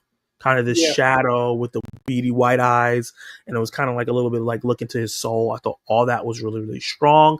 And then the Void rooms, I thought that was strong. My issue with the film, and we've talked about this multiple times, so I'm not going to go too long into it, is the fact that they only showed Yelena's room. And I really wish that we got some more into everybody else, and also how they treated Taskmaster. I thought that the way they treated Taskmaster is a red flag for how the MCU is moving, where it feels like they are catering to those loud people on the internet. Yeah. And what the MCU used to do is like when there was a character that didn't work, they retooled them and then they became it worked out, right? Like people were mad about the Mandarin in Iron Man 3. They held off on that character and they brought him in Shang-Chi, and he ended up being a really fun character in Shang-Chi. It feels like now what the MCU is going to go forward is like if these loud, toxic people complain, we are going to drop characters. Yeah. So the way that they killed off this tortured character that got no redemption, got no light, got no lines, it rubbed me completely the wrong way. So that was always a ding for this movie for me. And the fact that they changed that and did that also limited the Ghost character because they didn't rewrite her scenes in a way where we got her full backstory, because all her backstory was tied to Taskmaster, which sucks. So those are some of the dings for the movie for me, but overall this is really a great film. It's one of the better MCU films. I had a really good time with it, and it also has a unique, similar to a couple films, like I think like Captain Marvel has a unique ending. I think Thunderbolts has a unique ending. We have a couple films that have unique endings to it, and where it's not just the hero and the villain fight and they punch each other out until one dies. Yeah. So yeah, number 13 is the Thunderbolts. I have some thoughts about your thoughts. And they're not like debate. It's not a debate. It's just like, because I know you're not the biggest James Gunn fan, but I think that it's interesting. I'm one of those people who did not like the iteration of Taskmaster that we got from a personality standpoint. I thought the fighting style of that character was awesome. All that fighting in Black Widow was awesome. Yeah. Every time she imitated or mimicked a different that was so cool hero. The bridge scene was so awesome. However, I think a lot of people who watched that movie were like, I kind of wish we had the Taskmaster that we're used to. So when they get rid of that character, and they could have went the other way and like try to improve the character. But I almost feel like that character was so far gone from what we know that it'll be hard to get that character to who we know that character to be. And this is not the first departure of how a character is in the comics versus the movie. However, Taskmaster is amongst comic book fans, it's pretty popular. It's a pretty like well-known villain, right? Amongst comic book fans. Who are pretty much the vocal people of it, because I don't think Taskmaster, as presented in the movie, made a huge dent in the general audience, which I think the combination of the character not making a huge impression on the general audience and also not being very likable to the comic book audience, that combined lack of interest kind of is one of the reasons why that character may have been seen as expendable. But the reason why I bring up James Gunn is because when you bring up tortured characters just kind of like being offed unceremoniously, that's kind of the whole Suicide Squad thing, right? All them niggas got problems, and a lot of them get knocked off before they have an opportunity to live full lives after kind of having some sort of change. You even see that in what's it? Creature Commandos. There's a character in there who I am still sad about dying. Because I'm like, yo, they didn't even have a chance to. You know what I mean? So I don't want to spoil it here. You didn't finish Creature Commandos, right? Of course I did. Yeah, I watched week. Yeah. Fish. Yeah, I know the Aqua Girl. So, yeah. I call Aqua Girl. That's funny. So I don't see as much of an issue with it. It's not even that I don't see much of an issue with it. But the other part of the reason why I don't see as much of an issue with it is because if we're comparing this to like Marvel Suicide Squad or something like that, this isn't definitive, but somebody got to die. Right? She deserved better, just like Troy said. Because it's not Marvel Suicide Squad. Thunderbolts is not the Marvel Suicide Squad. So it makes sense in Suicide Squad why characters are getting killed off. And also, I'm not super hyped on that Suicide Squad movie or Creature Commandos because for these same reasons. These characters die. But Suicide Squad, I'm okay with it because that's the point. It's a suicide mission. Characters are going to die. Cool. Thunderbolts is not that.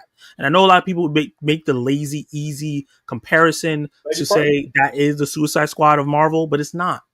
It's not in the comics. That's not how it works where the characters go and they just start off and off the members. A lot of members stick together for a long time and then separate and then come back together and then they argue and they become this dysfunctional family that Bucky is supposed to lead.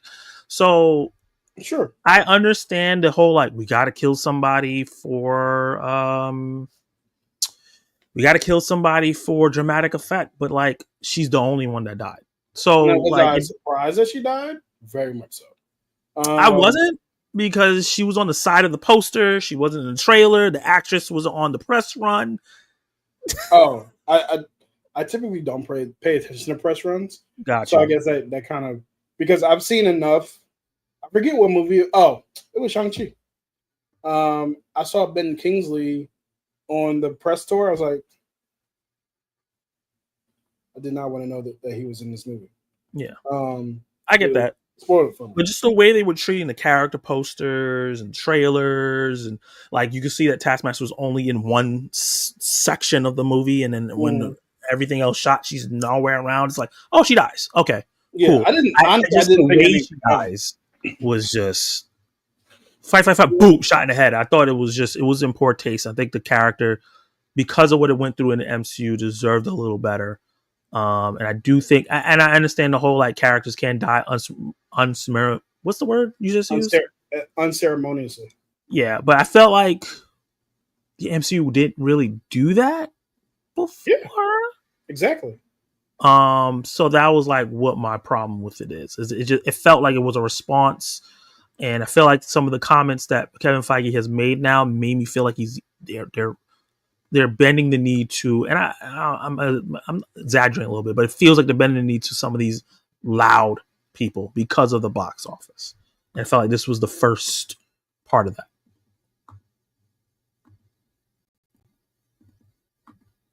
Just the Cap 4 needed Steve Rogers and Chris Evans should have been in the movie. We're going to recast Captain America and Iron Man because we need to have those characters now. And a lot of these things,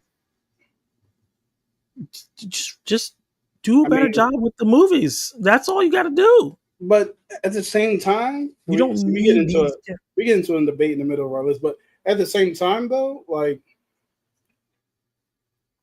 if it's a perfect world, so to speak, I do want Iron Man and Captain America back. Not even like as the same actors, right? Because at the end of the day, right? At some point, if we're going by the logic that we're going by now, at some point, Tom Holland's got to dip out, right? Yeah. And Miles is going to replace him, which is great. A world without Peter Parker is a little weird, right? And like a whole Marvel universe. So we go from this thing where Kevin Feige doesn't have the rights to certain characters. So we already went from a world with there's no X-Men, there's no Fantastic Four, and because of that, there's no Doom, there's no Spider-Man. Galactus, there's no Spider-Man. This is weird to do this universe with all these characters, but you made it work, right? And then you go from that to you have other characters that you have. You made them very popular. So now you're bringing in the X-Men and the Fantastic Four, but now those other characters that you did have are going out. So at no point do you have your complete universe where you can have Iron Man and Mr. Fantastic and Cap interact with Cyclops and all these other things that we've seen throughout the comics and stuff like that. At some point, you have to realize that Kevin Feige is never playing with a full set because of time, because of circumstance, because of contracts, because of this, because of that. If I'm Kevin Feige and I'm like, oh, I have the rights to all my characters except for Spider-Man, And I Hulk. want all of these characters together. He has rights to Hulk. He just can't make an individual Hulk movie, right? So no, every time they put Hulk somewhere, they have to ask Universal to do it. No, they don't. The only thing they have to ask for is distribution. The reason why they can't make a Hulk movie is because Universal's in charge of distribution. They will decide how it's marketed. They will decide when it's marketed. They will decide when the movie comes out, and they're not going to give that kind of power to Universal. Or actually, it's not even about giving that kind of power to Universal. They don't want to give that kind of sway to Universal to decide when they're going to put out their movie, right? What if Universal's like, hey, we know that it's important for you to put out this Hulk movie before Endgame comes out, but yeah, because of our schedule, we're going to put it out afterwards. Like they have no desire to do any of that, right? Yeah, which is so weird. I don't understand why they don't want to make a Hulk solo movie. No, that's what I'm saying. Like I don't think it's because they don't want to. I think it's because Universal will have control of when it's distributed to the theaters.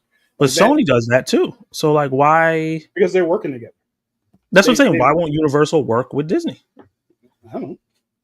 That's what I'm saying. It's confusing. This is money being left off the table. Well, you know how business people are. They're like, oh, you screwed us over when you put out Spider-Man on the same week as Beverly Hills Cop 1. It's like, well, now we have beef forever.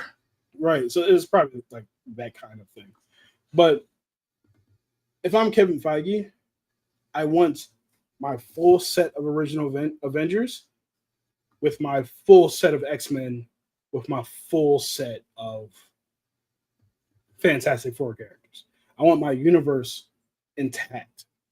You know what I mean? Like, and right now, because of time, circumstances, whatever, he can't do it. So it makes sense to recast those characters. It's like playing like Marvel Rivals, and because in Marvel Rivals 1, Iron Man and Captain America died, they're going to introduce the X-Men and Marvel Rivals 2, but then you can't play with the X-Men and the Avengers because they died in the first one. It's like, well, what the I want to play with all my I feel like games, comics, and stuff like that is very different from live action media. So I get what you're saying. And they're going to do it, and I'm going to watch it. I'm just not going to be a big fan of it. Like, I want to see Sam and Ironheart and all these characters get uplifted and work out, but it's not going to happen if we bring back all the old characters. So I didn't say anything about them not using those old characters. I'm not saying that they shouldn't use those old characters. That's not what I'm saying at all. I'm saying that they don't have their most popular characters against their newest most popular characters. This is the John Cena versus Cody Rhodes thing.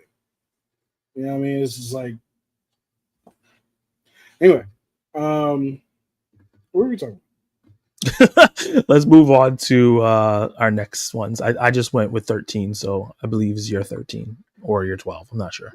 So speaking of problems with the MCU, the problem is these women's. No, God. Black Widow, I have at number 12. Black Widow's a fun movie, man. Like I risked it, you know. I went out in the middle of COVID to the theater to see this movie. Oh, you did? Oh, yes, I did. You can't keep me from a Marvel movie. I had my mask on and everything. I paid $30. Stay my ass home. I was in there. I was in there COVID deep. Coffee deep. I didn't catch it though, because immune system. Yeah. Okay. Anyway, but yeah, no, Black Widow's a lot of fun. It's a fantastic origin story. The only issue with this movie is the time that it came out and in the story of the MCU. Whenever I do my Marvel rewatch, I'm going to watch this movie directly after Civil War because that's when it makes sense to watch it. Yeah. But yeah, there's really nothing wrong with this movie, except for I want to say like the ending, like with Dreykov. Dreykov isn't like the most intimidating Yeah. villain. However, I differ from you in that ending fight was freaking awesome. Like seeing all those things fall from the sky and Black Widow have to jump from platform to platform. I've played video games like that. I've seen people. I've seen Tom Cruise do some wild shit. You know what I mean? It's like so for Black Widow to do it, it means nothing to me. I mean, they were skating on the side of some falling debris. They were skating on the side of some falling debris. It was a little wild. However, we're watching this superhero movie, so I'm not gonna be mad if she's a little bit super. You know what I mean? This is like Cody Rhodes kicking out of 15 F5s. You know what I mean? Or how dare you even compare the two?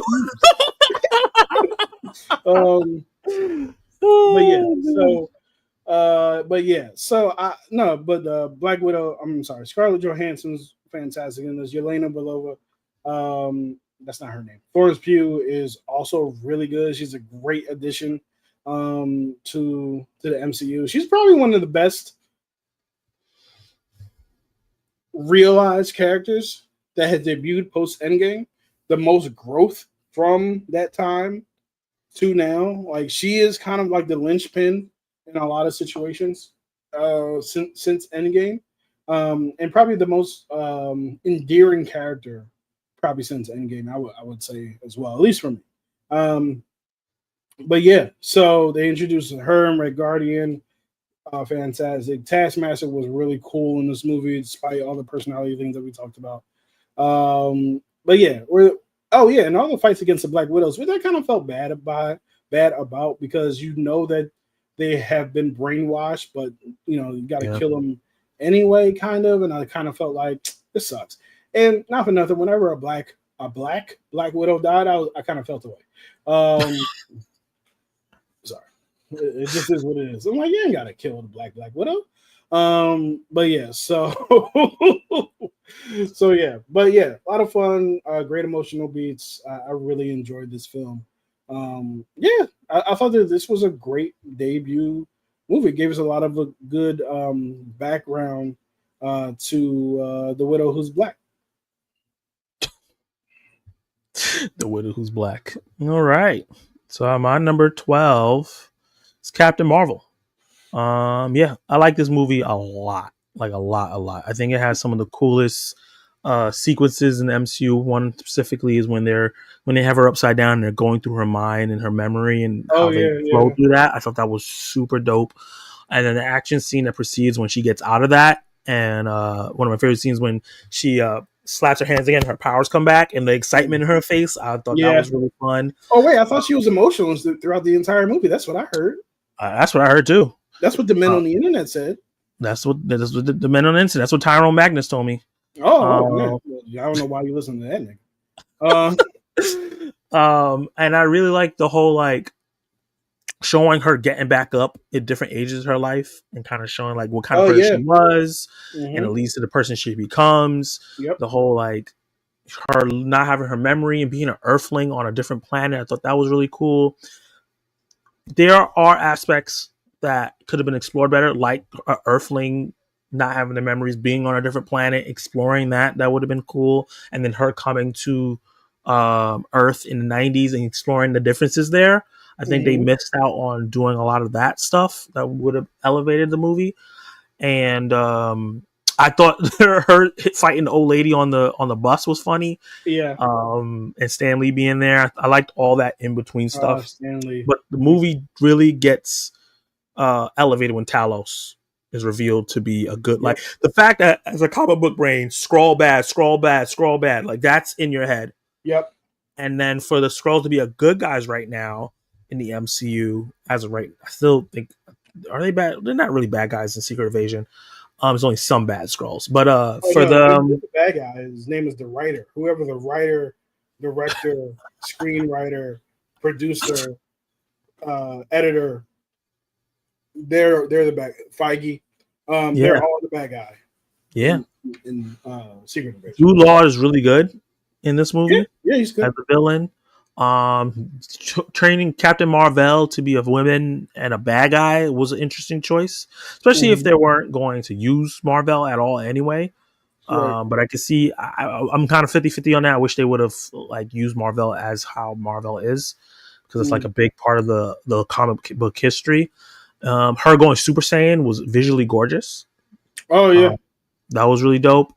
And then I like the ending where like she facing off against Jude Law's character, and you think it's gonna be this big fight, and then she's like, boop, it just knocks him out. I thought that was funny, but unique as well, because like we don't really get that. You expect a huge fight, but it was like this guy can't compete with her when she's full power, so it wouldn't have made any sense.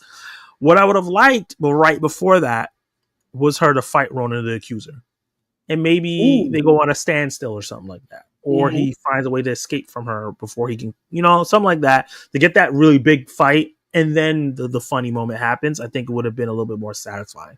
But overall, I think this is a great MCU film. I really enjoyed the comedy aspects. I liked the emotional beat she had with Monica Rambeau's mom and Monica Rambeau as a kid, and her connection with Nick Fury and seeing Nick Fury like early on, and Coulson early on. I always forget that.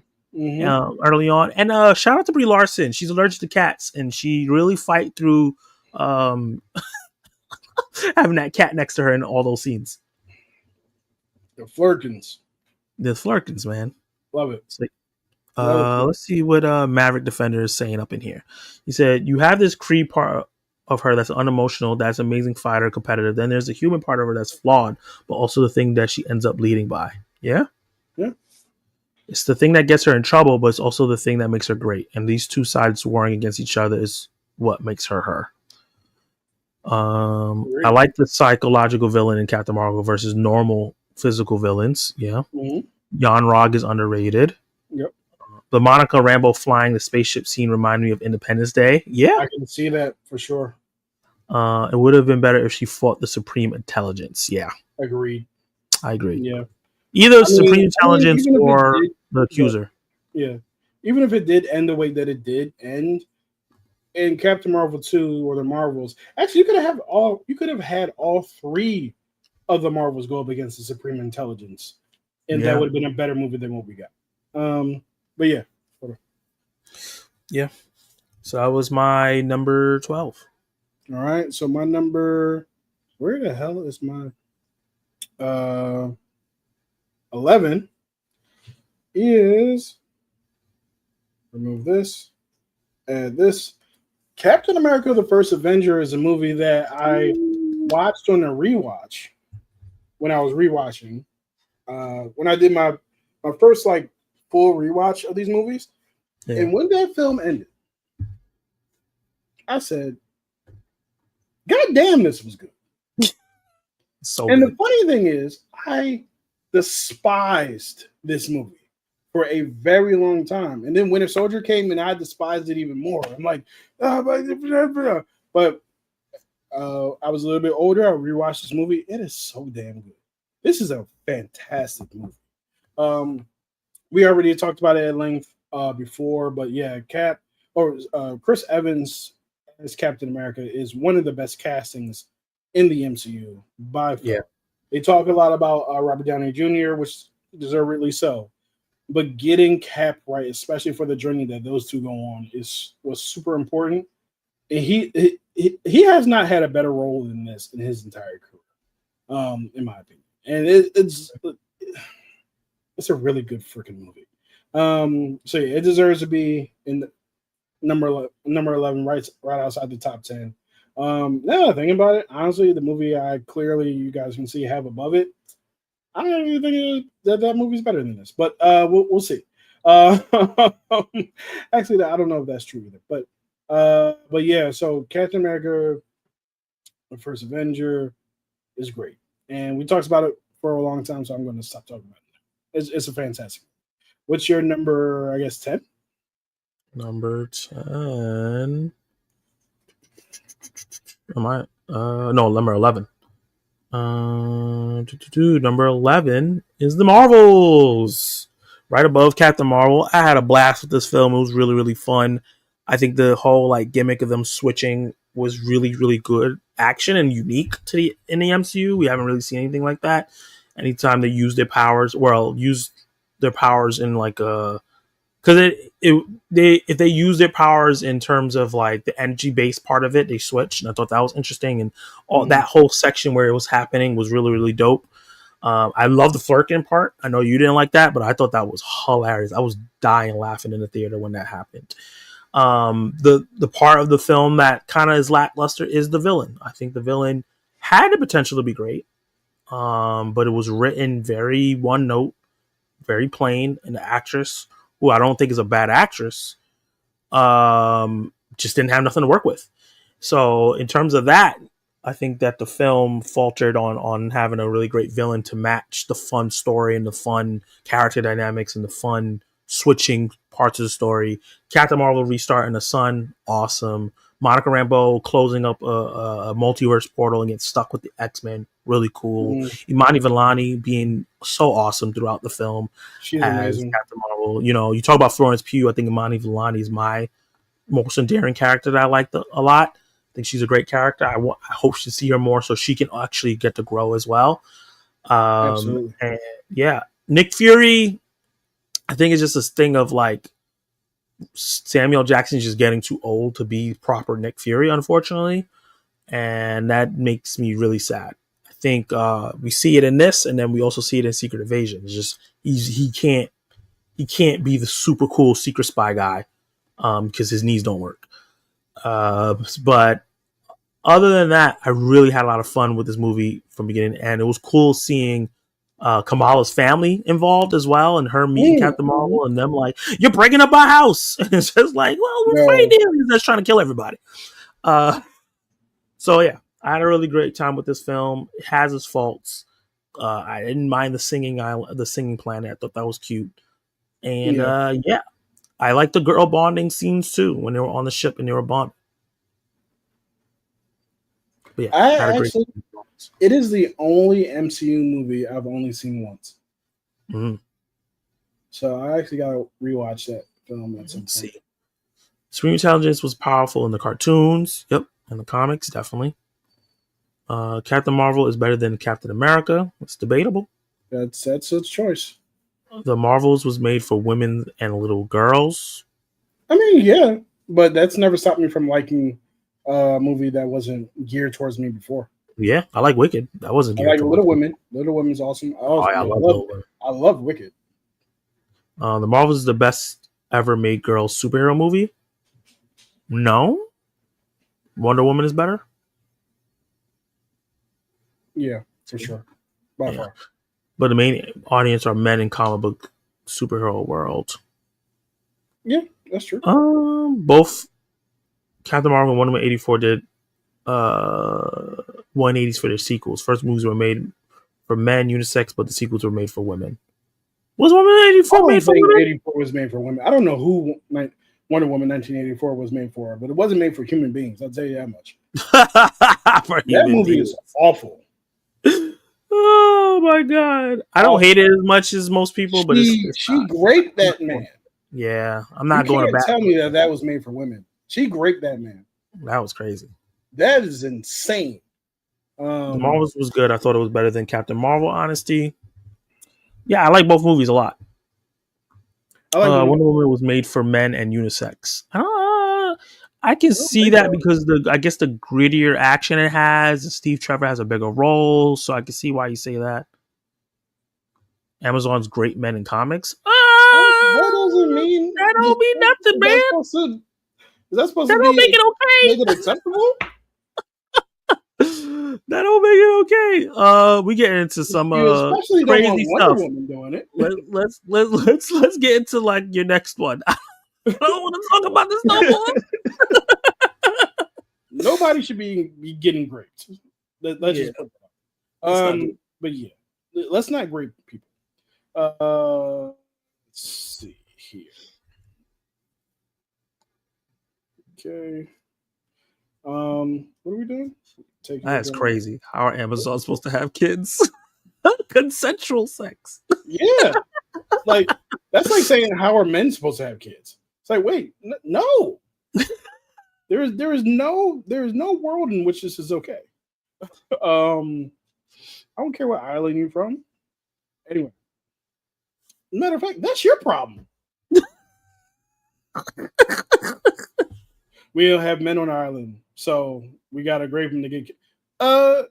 What is that? Y'all don't even allow men on your island, so now I gotta accept the graping because no. Anyway, let's get off this. I've been trying, and you keep talking about it. Talk about Doctor Strange, please. Because it is strange that someone. Anyway, but yeah, Doctor Strange is phenomenal. It's a really good movie. The more I see it, the more I enjoy this film. It has the exact same pacing as the Fantastic Four. That movie, Doctor Strange, moves like he sees Suzette, whatever her name is. Suzette. What is? Karen? I'm pretty sure it's not Suzette. Karen. Oh my God, my man says Suzette. It's Christine. Christine. He sees Christine. They go to the party. He's like, oh, he's driving to the party. He's getting dressed in his suit. He's on the highway, texting and driving in a driving rainstorm on the side of a mountain. Not smart. I'm not saying he deserved what he got, but that's a recipe for getting what you got. Yeah. He wasn't even looking at the road. He was looking down. Yeah. He was wilding. So, yeah, he gets his hands crushed. I don't know why I'm retelling the movie. But basically, that's the reason. He gets his hands crushed. He goes to the thing with Christine and Dr. Get out of here. You've never been of value to me. He's got his hands up like this. How are you talking to somebody like this? Like, you can get up and go grab the remote. Like, you can't do nothing, right? So, and then he goes to the magic thing. That happens within at least the first 20 minutes. Like, that's the first 20 minutes of the movie, and he spends the rest of his time in Carmitage with the Ancient. So, but yeah, this movie is great. From a visual standpoint, yeah, the mirror dimension is one of the best things the MCU has ever produced. Yeah, like it's just freaking awesome. And truth be told, Caecilius is an underrated villain.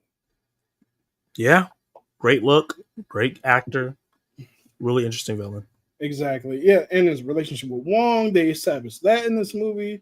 The Ancient One's really cool. The scene where the Ancient One dies, when she falls off the thing and then she's talking to Doctor Strange. She's like, all this stuff, and you haven't learned the most invaluable lesson. It's like, what's that? It's not about you. And then she just dies. And it was like, yo, man, this is great. This is phenomenal. Now, Dormammu, I'll come to bargain, is another one of those really unique endings to one of these movies. And I think that it serves the movie well because the movie's not a unique film. Also, this movie introduced magic to the MCU. So, like, there's so much about this film from the way that it was directed to its impact on the rest of this universe that is super important. Like, this was around the time, well, Guardians and I think Guardians 2 had come out by now. But we had started getting into the cosmic. We started getting into the very small screen, so to speak, with Ant-Man. And then we started to get into the magic kind of stuff with Doctor Strange. And honestly, I want to watch this movie right now. This movie's really good. So one of the better debuts in the MCU by far. I have a number 10 on this list. It could possibly go up higher than this, and probably should be higher than this, to be honest with you. I keep saying that, but I feel like Cap should be higher than this, and I feel like this should be higher than the next one. But that's neither here nor there. So let's go to your number 10, which Let me see what the people's are saying. Okay, we're not talking about graping no more. Doctor Strange 1 and is much better than Doctor Strange 2. I agree. Oh yeah. Doctor Strange 1 was a 6, was okay, 6 out of 10. I do not agree. I don't agree with that at all. I think it's a phenomenal film. Captain Marvel is better than Doctor Strange. I do not agree, and I like Captain Marvel a lot. Do not agree. People like the Inception building folding bits. Yeah, that was great. Yeah, visually, his movie is on a different level. Yeah. He was very underutilized in that movie as a villain. I think he's talking about Dormammu or Dormammu. Probably Dormammu. He's probably because he's only really in one scene. Yeah, he's kind of like the puppet master behind the scenes. Yeah, because he's like a Galactus level, or maybe even worse than Galactus villain. Man, got his own dimension. Yeah, it's kind of hard to have him like fight. And another thing that's great about that, because I'm obviously not talking about the movie yet. Another great thing about the ending of that film, it ties so much into like the theme of his character's journey.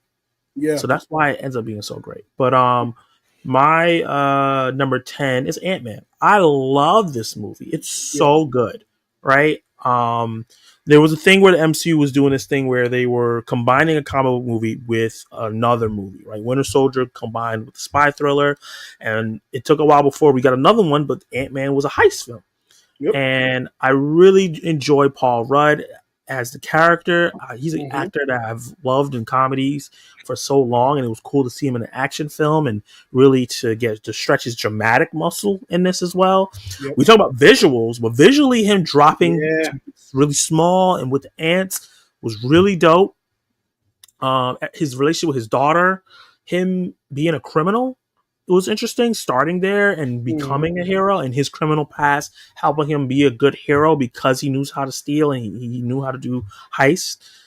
One thing that the other Ant-Man movies are missing, his great supporting cast that they built up in this movie. They messed up by taking out T.I. and the rest of the characters from this original film and not having Michael Pena as well. Michael Pena acting is like Iman Vellani, but better. I kind of see what you're saying there. The fandom part of it. His name is Michael Pena. Yeah, Michael Pena, who was playing Lewis. Yeah, all those characters were really, really great. I think Wasp is not Wasp yet in this movie, and she's okay in this film. I think she was a miscast character. Wasp needs to be a little bit more fun than this. But Ant-Man alone, it's an Ant-Man movie. It was a great introduction to this character, great introduction to his world, great introduction to all his side characters. Yellow Jacket wasn't like he wasn't an amazing villain at first, but that scene where he shows up in his daughter's house was amazing. Just the execution of all that, and him just popping up in front of it, and then them fighting on the toy train, how funny that was. I really love this movie. Ant-Man is super underrated, and it's super rewatchable as well. So yeah, Ant-Man is my number 10. Yeah, we can actually talk about this movie together, I just realized, because Ant-Man's my number 9. Okay. Yeah, go ahead. Ant-Man is a real nigga. No, Ant-Man is I'm blacker than you. Ant-Man is a phenomenal. Ant-Man's great. I'm sorry, I keep trying to talk, but Ant-Man's great. Everything that you just said, plus I really feel like that scene where he goes to the facility and ends up fighting Falcon is one of the more important scenes in the MCU because it really establishes that these people kind of live in the same world. And we kind of know that, right? But it also gives Sam his first kind of solo thing without Steve. He's an Avenger now, or he's something now. He's at least he's part of Team Cap, right? Yeah. And I really thought that was important. Yeah, man, and it just really introduced the quantum realm, introduced that. But that fight with Yellow Jacket is one of the best fights in the MCU. Yeah. Period.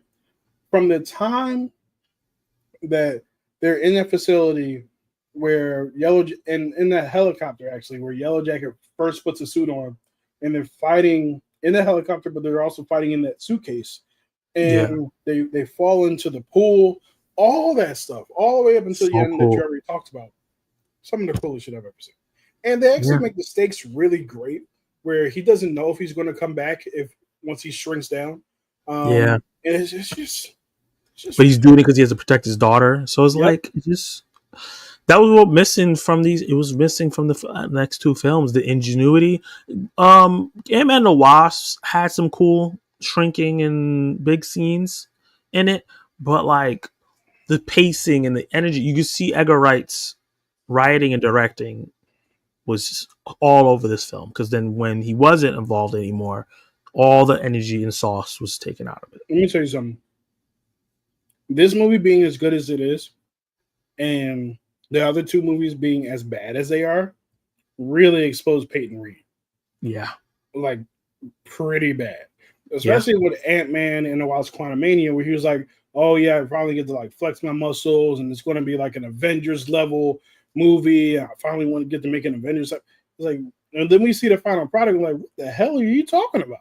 Yeah, and he was trying to direct Fantastic Four, and I was like, hell, please, God, no, that would have been a mess. But yes, Ant-Man is one of the best introductions to a character, especially post Avengers, when we've seen a bunch of stuff. Yeah. Right? We finally get like a superhero again who doesn't just punch, kick, shoot. You know what I mean? And so we got him and Doctor Strange in kind of like very rapid succession to give us a little bit of a different flavor to the MCU. And like, you know, the character is successful because when the next time he shows up is in Civil War. And I don't know about your theater, but my theater, when he came out of the van, everybody's like, yeah. It was like, no, even before that, it was when at the post credit scene where they're in they're with Bucky and they're like, we need help. He's like, I know a guy. Everybody went nuts. It's like, yes, Ant-Man is gonna be in. People are really excited. So that's what's kind of missing from right now. You know what I mean? Like, we don't get that, like, oh my God, we're going to see them again. Now, we could have had that with Shang-Chi. You could have had that with a lot of characters. But they decided, you know, we're not going to invest in him anymore. So, yeah. Ant-Man and Wasp, phenomenal. Oh, I'm sorry, Ant-Man. Ant-Man involved. It's phenomenal. Yeah. Let's see. Maverick's out here with the hot takes. Good movie. Captain Marvel's better. He really liked Captain Marvel. Yeah, you must really like Captain Marvel because the Marvels is better. Peyton Reed got times 3 MCU movies all flopped at the box. Whoa. First Ant-Man didn't flop. Actually, none of his movies flopped at the box office. None of them flopped.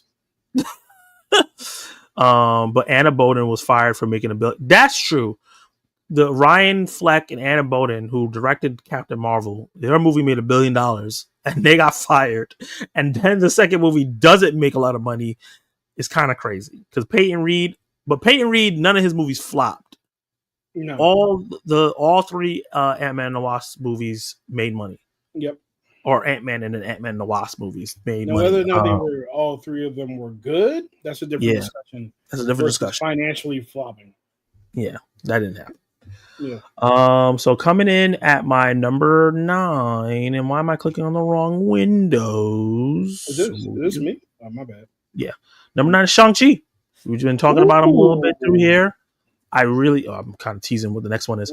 I really love this movie. It was really, really good. I love this actor from Kim's Convenience. I was excited to see that he was getting upgraded to a big blockbuster film.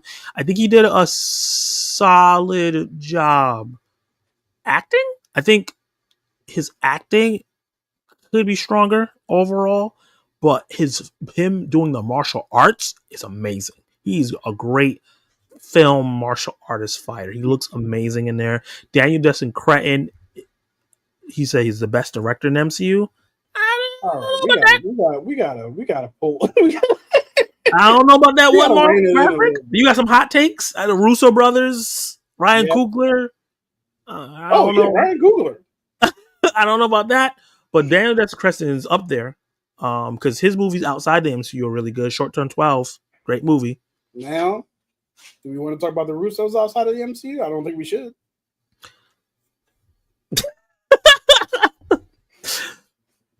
I like their movies, but I understand why people don't. But Shang-Chi, the action is really strong. The character is very unique in terms of like, this feels like an old school Asian action epic where it didn't even need to be a superhero movie. It could have been just one of those Asian action epics of someone trying to hide from their past, and then they're getting drawn into it because their family members trying to get something out of them or needs them back in the fold to fight a war. Stuff like that. It was kind of that kind of movie we've seen before, and it had a lot of Jackie Chan isms in there with the action. And we got to see our first dragon in the MCU, and he looked awesome. Yeah. He looked awesome. Aquafina wasn't annoying, which was great. And I hope that they keep them platonic. I don't need to see them in a relationship. I hope they're just platonic male and female friends. And Shang-Chi had great action, had a really solid story. We talk about visuals, right? Ant-Man had great visuals, Doctor Strange had great visuals. This movie visually, it's super strong. The scene where the Mandarin is fighting his mom, holy shit. Oh my, so the movie opens and I'm like, what am I watching right now? This is phenomenal. Yeah. It was phenomenal. The scene where they're driving through the forest and the forest is closing in on them. Yep. And then the ending fight scene, which has the dragon and the rings and all this visually great stuff. It was really, really strong visually. I just I want more Shang-Chi. I really want more of his world. I really wish they didn't kill the Mandarin. Hopefully they find a way to bring him back because he was one of the best. Wenwu is one of the best MCU villains. So much emotional depth. So you understand why he's doing the things he's doing, but obviously he's wrong. And he also was being tricked. I really would like to see Shang-Chi go to that other side and figure out what's going on over there and what that other dimension is. And just more stuff like that. About, his sister, yeah. They teased that the 10 rings will come back. We haven't seen that yet. Hopefully we see that further in the film.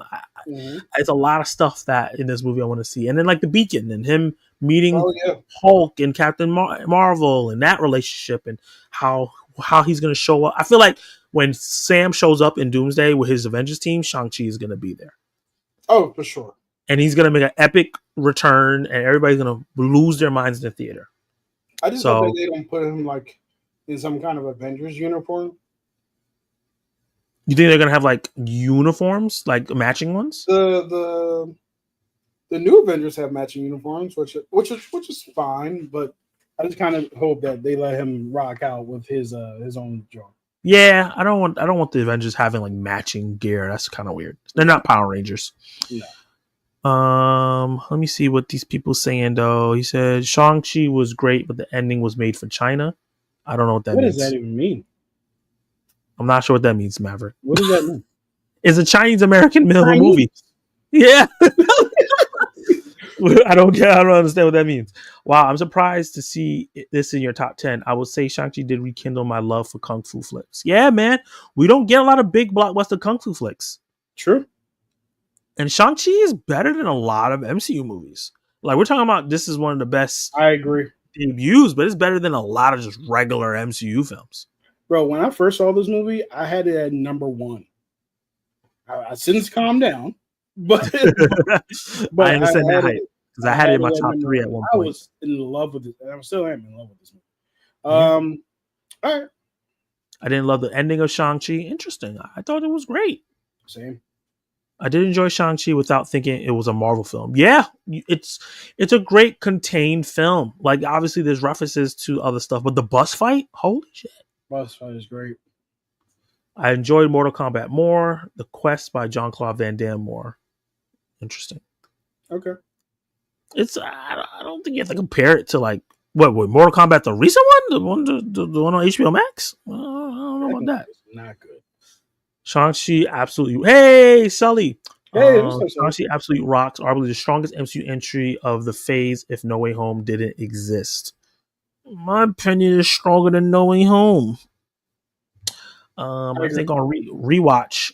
No, actually, I don't agree with that. I don't know why I said that. No Way Home was a cameo fest, nostalgia bait, member berries, but not a great movie. Shang-Chi's a better movie. It's an interesting perspective. I kind of agree with that. When you remove, the more I rewatch No Way Home, the less I love it. I don't think Shang-Chi needs to have an Avenger. Yeah, no, he don't need. Yeah, I agree. He's gonna have an upgraded suit because you see that they're doing that. Like when we saw the post-credit scene for Thunderbolts, they changed all their suits to make it like big movie level, I guess. Mm-hmm. So Shang-Chi's definitely gonna have a different suit that's probably a little bit more armored or whatever. What else, CC CC?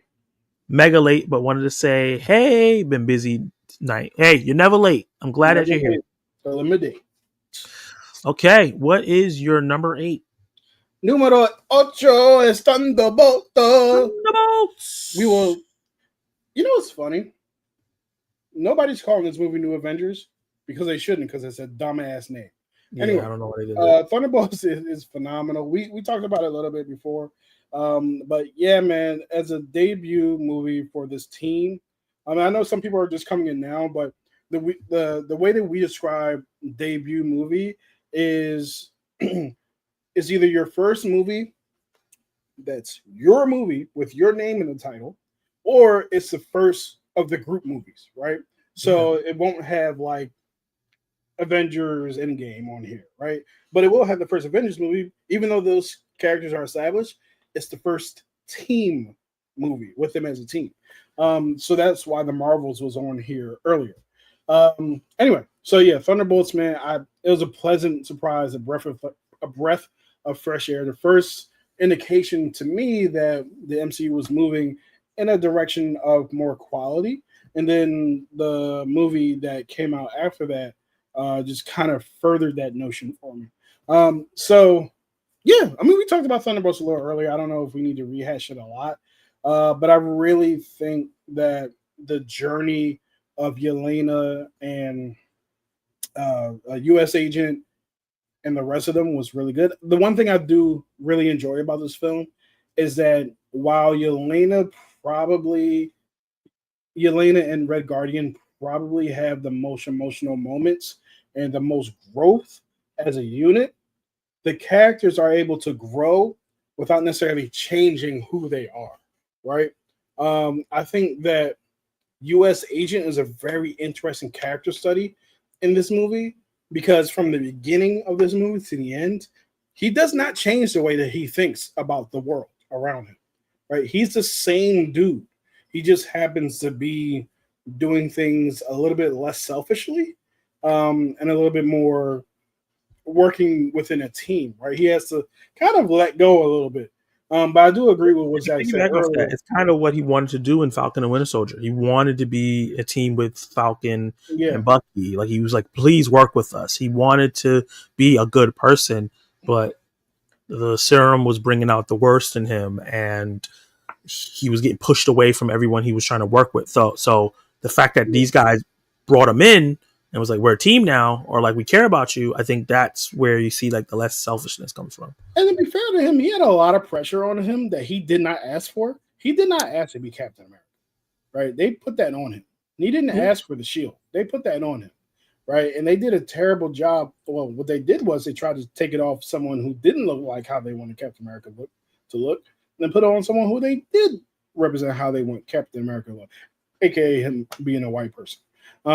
So like a lot of it was put on him without actually doing the work of like, is this guy suitable to be? Does he have the right temperament? He had the right temperament for them without understanding why Steve Rogers was what he was and why Sam is a better cap. Anyway, It's a that's great a whole other. commentary on a lot of people that are cops in the army as well, in terms Yeah, of like not having the right temperament to be in those positions, and you're going too far. yep.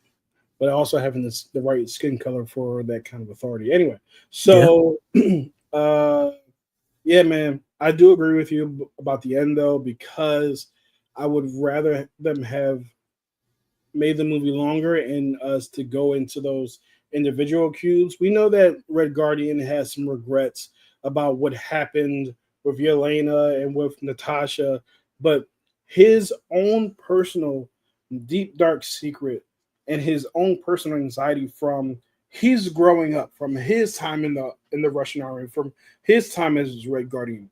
You see that Red Guardian puts forth this really strong uh, um, outward appearance, Yeah. but you know that he's a really fragile human being who wants the praise and the adulation. Yeah. And I would love to explore how he got to that point, right? And I feel Yeah. like some of those points are dark. I would love to see that. we see that a U.S. agent had a situation. First of all, I don't agree with U.S. agent's wife. Like, so he's sitting there, he's on the phone, right? She busting like, "You're not watching the baby."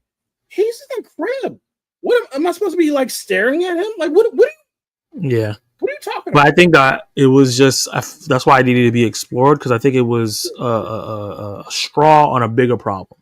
Right. No, for sure. But like Yeah. that seemed to be if that's what you're going to show as a part of the movie, right, and not really show anything else, then that's not strong enough. I need to Yeah. see what happened to me when I was a child, when my dad was cooking in the kitchen. I was in my walker and I went down the steps Mm. and had all kinds of stuff, right? Yeah. Like, or when my dad wasn't paying too much. Also, by the way, my dad's an awesome person. Like, these are just mistakes that he Parent stuff happens. Yeah. parents. Like, stuff happens. You're going to throw your child down the steps one day by accident, right? So, yeah, he was like knocking on the glass, right, to tell me to stop throwing my toys down the steps. It was a pool outside at the highest steps in. That's a whole nother story. But he punched through the glass by accident, and there was a bunch of glass got into my pool. And it was like, "Oh my god, no!" It was like, yeah, it was weird. He wasn't angry or anything like that. He was just trying to like, but like stuff like that happens. But so if I see something like that, then I'm like, okay, I understand where you're coming from. Not only is he ignoring the child, but the child's also in danger because you've ignored him, right? He like falls out of the crib and like hits his head on the floor, and the wife happens to see it, and it's like, yo, what we doing?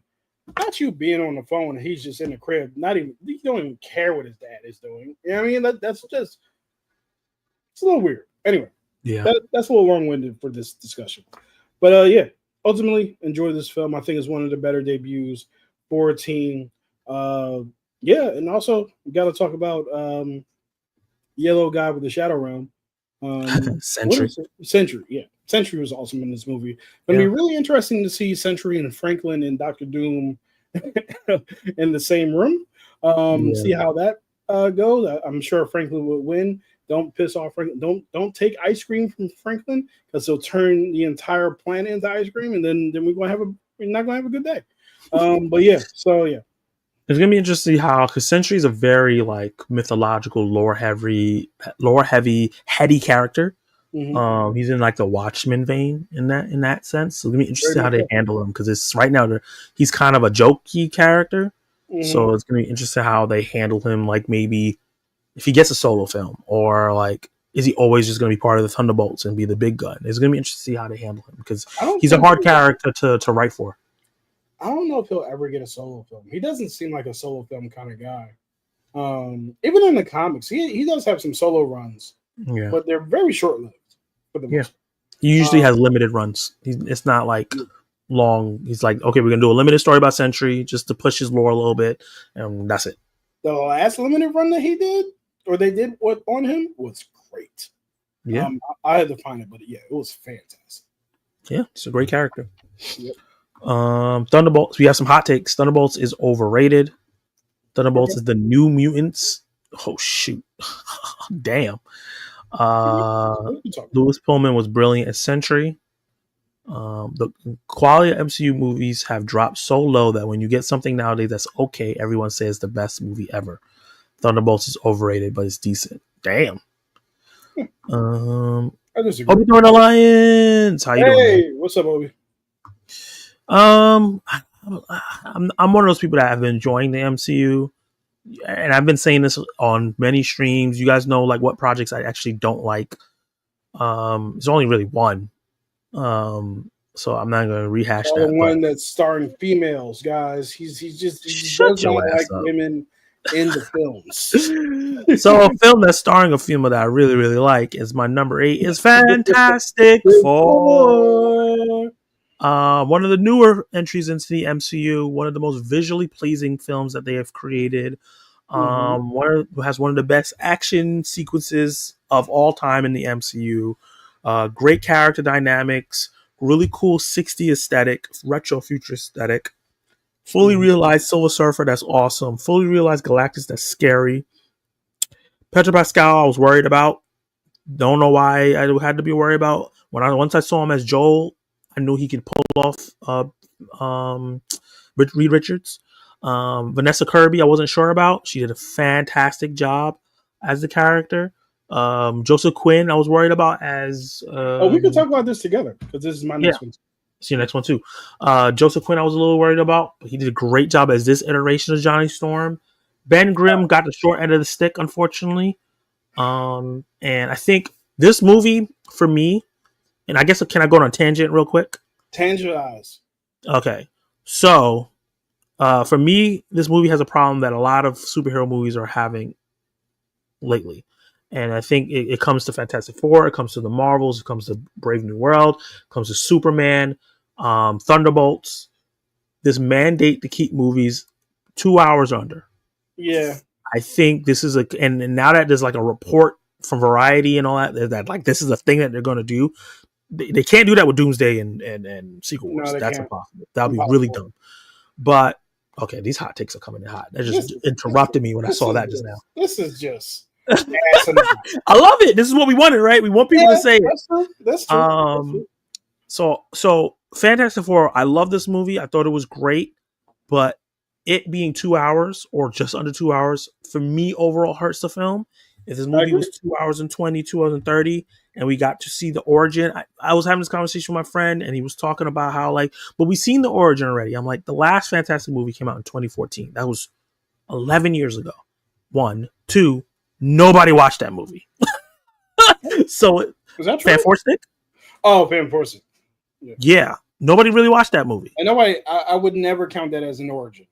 That was an origin of well, I didn't see the movie either, but it didn't look good. I watched the first 20 minutes and I turned that shit off. And I don't ever do that. I sat through, I saw the TV glow. That's how you know I don't do that. And then the Fantastic Four movies that came out before that were what, in 2000, 5 and 7. Yeah, that's a long time ago, right? Mm-hmm. And then Fantastic Four, it's not like they have animated series. They're not popping up in everybody's show. They're not around a lot. So you can do an origin story. And I'm not even telling you to do a long, extensive one. Show them going to space. Show them getting hit by a wave.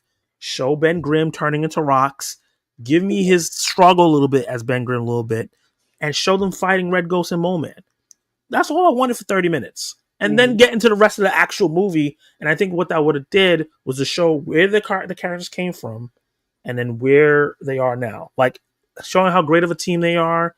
Them beating Mole Man, beating Red Ghost. Is they're great. They're a great team. Who's going to stop them? And then Silver Surfer and Galactus come, oh, shit. I think it would have given more emotional depth. It would have gave them okay, we have to give Ben Grimm something because we show this terrible transformation for him and then we don't do anything for him. It's going to look weird.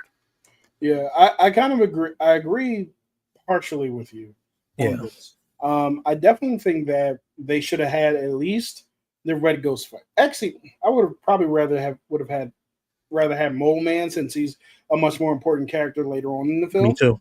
I agree. So I would have loved to have seen a full fight with them and as the opening of the movie, as a matter of fact. Yeah. But for me, the montage with telling us about how they became who they became, the only thing I would have added to that is seeing them getting hit by the cosmic rays. It could have lasted for half a second or even a second. You know what I mean? That's something I kind of feel at least show them. That's well, I mean, they didn't show Peter in the MCU get bit by a radioactive spider, but we've also seen that a billion times. That's different. Yeah, and that's very different. Right? He always has animated shows. He always has a movie. He has games. He's always around. Even Miles got bit. We saw Miles get bit, right? Yeah. So yeah, I think that at least show him get hit by the cosmic rays. Just to kind of because 2 minute scene. When you say when you say cosmic rays, or honestly, I think it could just been 2 seconds within the montage. But when you say cosmic rays, and nobody really has seen it since 2005. I think that's a good reason to include that in. And also, like we said, Mole Man should have seen that fight. And even seeing, because, we get an explanation that Sue brokered peace between the top side and subterranean, right? Yeah. So we want to see how bad that fight actually got. But yeah, I do agree that the movie could have been at least 15 minutes long. In the beginning, because I feel like the rest of the movie, once you get past that, It's so I feel like good. the movie's great. I think this movie is phenomenal. It's great. This is one of the better MCU movies that has ever been put out. And when I say that, I'm saying that I think on my personal MCU list of all the movies, I think it's like 13, 12 or 13 or something like that. It's up there. Yeah, Because it's high on mine too. bro, we talked about this, but the entire sequence from the time they leave Earth to confront Galactus to the time that they get back is one of the best sequences in the MCU. It's such a big It's chunk of the movie that keeps going and going and going bro, from they so leave good. to the press conference. That's Yeah. like 20 minutes of just amazing stuff. Yeah. The press conference was funny. Yeah. Because we're gonna do spoilers. I'm sorry, y'all, if y'all haven't seen it, but we Black and Puerto Rican. So the press conference is funny to me, and I understand why Reed told them what he told them because I've seen some people's explanations of it. I'm not telling y'all that the giant monster wants my baby. Oh. And like that's y'all. That's none of y'all business, as a matter of fact. Like to tell you the truth. Y'all entrusted me to, save the planet. Y'all don't need to know. That's not true. I don't think it's like that cut and dry. But when it comes to my baby, Yeah, it's F all y'all, right? It's like, whoa, yo, the reporter had the audacity to say, well, why is the baby still here? that shit was crazy. And I'm glad that they did that. I would have stretched my fist. Yo, what? All you would have heard in the background is "Flame on." Right? Yo, he didn't say it. Funny, really funny. He was trying to get Ben to say it the whole movie. He never says "flame on." Yeah, it's so interesting. On. And it's not like something that ruins the movie for me. It's just something I didn't notice until afterwards. I was like, he didn't say "flame on." Yeah. The cartoon version of him said it actually. Yeah. That's which is really funny. But yeah, because to tell you the truth, well, it is a superhero movie. You know what I mean? You can take some liberties. Yeah. But in what situation would you actually need to do that if you could just flame on? Like, you don't need to do that. But anyway, the movie's fantastic. Galactus is awesome. Silver Surfer is probably the secondary MVP for me, right behind Sue. Sue is the MVP of this movie. So good. Everything kind of revolves around what Sue is doing. And when she pushes his big ass into that portal, because she's like, I know you did not just touch my baby. You done touched my baby. You stretched my husband. You're trying to steal him. Get your ass in this portal. Try to throw my brother-in-law into space. Yeah. He threw Ben into space. That shit was crazy. When I saw him flying, I was like, okay, he's gonna fly a little bit and land. Right. When you saw him keep going, I'm like, hold up. The funny thing is, because I actually they have it on YouTube now, the people will just be filming stuff in the theater. Yeah. I didn't recognize. So he's holding the crane and he's trying to hit Galactus with it. He's standing on the ground. He threw him from the ground, from the street to space. He wasn't like in the air, like trying to hit Galactus, and he was kind of like halfway in the sky. He went from Yancey Street to the space. To space. So far into space, he started getting icicles. Yeah. That's how far. He didn't solve the frosting problem that Iron Man solved. But MCU lore. But yeah, so yeah, this movie's great. I cannot wait to see it again. As a matter of fact, I want to see it again. I want to go see it in IMAX, but I think it loses all his IMAX screens this weekend, unfortunately. To Weapons, I think. Okay. Why is Weapons in IMAX? Yo, everybody's saying this movie is bigger than we expect it to be. So some of these movies that be in IMAX, I mean, questioning why the hell you Final Destination Bloodlines, I really enjoyed that film. Why the hell was it in IMAX? I don't know. That's weird. No reason. I guess the train sequence, but that's like one sequence in the whole movie. Yeah. Dolby, and the opening sequence would look good on IMAX too. I ain't gonna lie. Yeah, Dolby makes sense, but IMAX that makes no sense. Yeah, that's a lot. Yeah. Let's see what these people are saying before we get to the rest. Maverick with the hot takes. F4 was solid but bland, not enjoyable like the Marvels with its fast pacing roller coaster style movie. But for me, F4 was fast paced. It was going. It was going like that. It was going. Both movies move at a really fast pace. Yeah. Yo, from the time that they do the montage to the time that Galactus arrives, it was when Galactus arrived that I was like, "Whoa, we are." Oh, you mean Silver Surfer? When Silver Surfer arrived, I was like, "Whoa, this is like 15 minutes into the movie. We already here." Yep.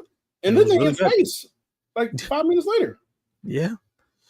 Fantastic Four, Silver Surfer, Rise of Silver Surfer is a better movie. Incorrect.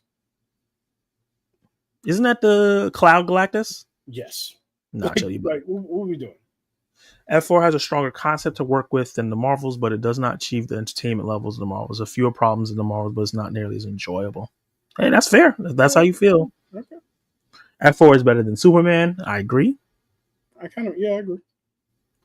Fantastic Four is a top 10 for me, gang. Hey, I ain't mad at you. I agree with you. I have it as number 8 for the debuts. Yeah, for me, it's right outside of the top 10, which is saying that it's pretty great. This is really interesting. Cece says, what is funny, I loved F4 and Thunderbolts, but after a second watch, neither hit the same for me, which was slightly disappointing. I still love them, but I get other people not feeling like we do. Cece, I wanted you to divulge a little bit more. What about the second watch did not hit for you as much? Because I feel like for Thunderbolts, that's going to happen with me when I watch Thunderbolts again. It's not going to hit as good, but I think that just because of that space sequence, I think Fantastic Four is going to. Yeah. I just want to see that space sequence again. Yeah. I was like, Mr. Reed, I thought you were smart. Don't tell them the folks about that, about the baby exchange. Reed is also probably on the spectrum. And he was just like, 100%. I'm just going to tell you the truth. I ain't lying. Yeah. And also, I thought that I was watching the Ringer podcast earlier talk about Reed Richards and why he made that decision. And part of it was like, this was one of the few times that he was so distraught by the fact that he could not solve this issue that he was kind of like, he was almost in shock. Like, and they just landed, they just got back, they barely escaped the Silver Surfer. They've been out there. Like, think about this for a second. The Fantastic Four, it took them a month to get home. And in that month, Reed Richards couldn't figure out how to stop Galactus. Yeah. Right? Think about how torturous that is for him. Right? Like, because for a man like him, the only difference between space and there is that he had a chalkboard at home. Like that was it. Right? So for a month, he was like, I have no idea how I'm going to stop this thing from either taking my baby or eating my planet. Or both. Yeah. And none of the other villains that he had to deal with were trying to do either. Right? So no. This is like unprecedented. What's the word? President? I don't know how to say it. Yeah, that one. Yeah. Certain movies don't need to be in IMAX. Yeah. 100% agree. What's his name? Nezha 2 is going to be in IMAX. I think that deserves it, though. Because that shit looks amazing. I just saw the trailer for the English version, and I forgot how good the animation looks. It looks from the 2019 film to this, such an upgrade is insane. I can't wait to see it. So yeah, I think it's my turn, right? Because you did Fantastic Four. Yeah, we both did Fantastic Four. Okay, so my turn. Eternals, one of my favorite MCU movies. Period. I thought this was visually stunning. I love the story. I visually and audibly got upset when Icarus killed the leader, Salma Hayek's character, Ajak. I believe it's Ajak. Mm-hmm. Because of like how they were like a family, and then they got separated over the eons, and then they finally see like they're coming back together, and then for him to be the coon of the group, I thought that was absolutely insane. Was not expecting to hear that. Is that not what he is, though? He is the coon. Yeah. He's an e-coon. Yeah, the poster boy. I say he's an e-coon. And visually, one of the best looking MCU films. All the lore and the story, them starting basically mankind, them being around, and having this job to build this planet up to be eaten by a galactic-like being, but then falling in love with humanity and being on Earth so much that they were like, yeah, we can't do this, and we won't do this, and being separated and stuff like that. It was like that dysfunctional family thing that kind of remind me of my family. Where like when it's hard times come together, we get together, but like for the most part, hard times, baby. We separated. We're doing our own things and stuff like that. I really liked a lot of the characters and the action sequences, especially that last one, or just even the one where they fight the deviants, were so cool. It was so dope. Issues with the film, I think obviously overstuffed. Like so many characters, so many different plot lines for the characters. Like Angela, not I want to say Angela Bassett. Angela Jolie's character having the sickness, and then Camille Nanjiani, I always say his name wrong, hit that part of the character. Like the main issue was Cersei and Icarus not have those actors not having chemistry. I think it might be that actor's fault, the guy who plays Icarus, because I also watched him in another show where he's supposed to have a love interest, and he didn't have chemistry with her either. And I'm starting to think it's just him. I think he's just he might not have chemistry with these women. So that kind of hurt because that was supposed to be like that central love story that's supposed to get everybody in the feels, and it just didn't work as well. But everything around it just worked so well for me. My mind was blown when I found out what was supposed to happen with the Celestial, and I was like, holy shit. And everything that preceded that was just amazing to me. I understand the problems. I see somebody saying it should have been a TV show. I don't agree because they're not going to afford to be able to shoot 10 episodes or 8 episodes of this to look like this. It would have been too expensive. And yeah, I'm down. I love the movie. I can't say it could have been longer because it was already a long movie. It's a long ass movie. It's like 2 hours and 40 minutes or something like that, which I have no problem with that because superhero movies don't need to be 2 hours, especially when it's 2 hours and 36 minutes. That's not super duper uber long, but yeah, I love Eternals. One of my favorite films, but I understand why people don't like it. Chloe Zhao literally said, "Oh yeah, I was inspired by Zack Snyder," and I was like, "Oh yeah, this movie's doomed." Immediately. I think she said that. Yeah, she said that. She said the aesthetic, the look, the way Icarus, his eye beams and the way he flies, all of it was coming from Man of Steel. Yeah, and all He's that stuff. Basically Superman. Yeah, definitely you can see a lot of it. It was very similar, slow motion, all that stuff. But all that stuff looked good. Huh? All that stuff looked good. It looked amazing, yeah. Nobody complained about the visuals. Let's see. Nezha Conquers the Dragon King 97 is a better movie. Oh god. Okay. I didn't even know there was a Nezha movie in 1979. Eternal should have been a TV show. I heard that. The slow parts hit harder on the second watch, kind of bored me. Oh, okay. The slow parts hit harder on the second watch and kind of bored me. I was fighting sleep hard on both of them. Just some parts though. When I rewatched Superman the third time, I was like happy the whole time. Okay. Chloe Zhao should direct Captain Marvel 2, aka Captain Marvel 3. Hopefully we get one since we're getting Thor 5 and After Love and Thunder. I don't think Chloe Zhao is directing another MCU film. No. Not after Eternals. Or if she's gonna do another Eternals, it has to be like a lot of oversight. Kevin Feige let her do whatever the hell she wants, and that no. But at the same time, I actually like the idea of her directing the Captain Marvel movie. I think visually it will look amazing.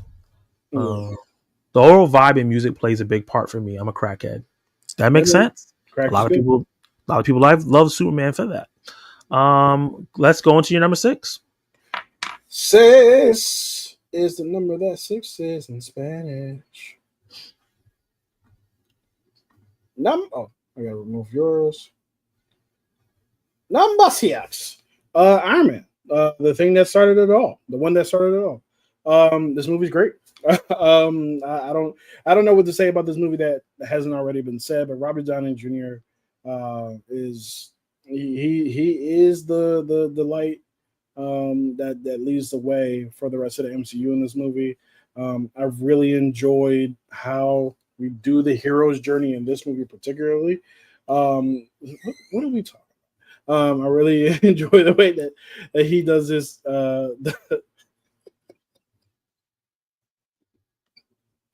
Oh, you saw him say bring back Terrence Howard?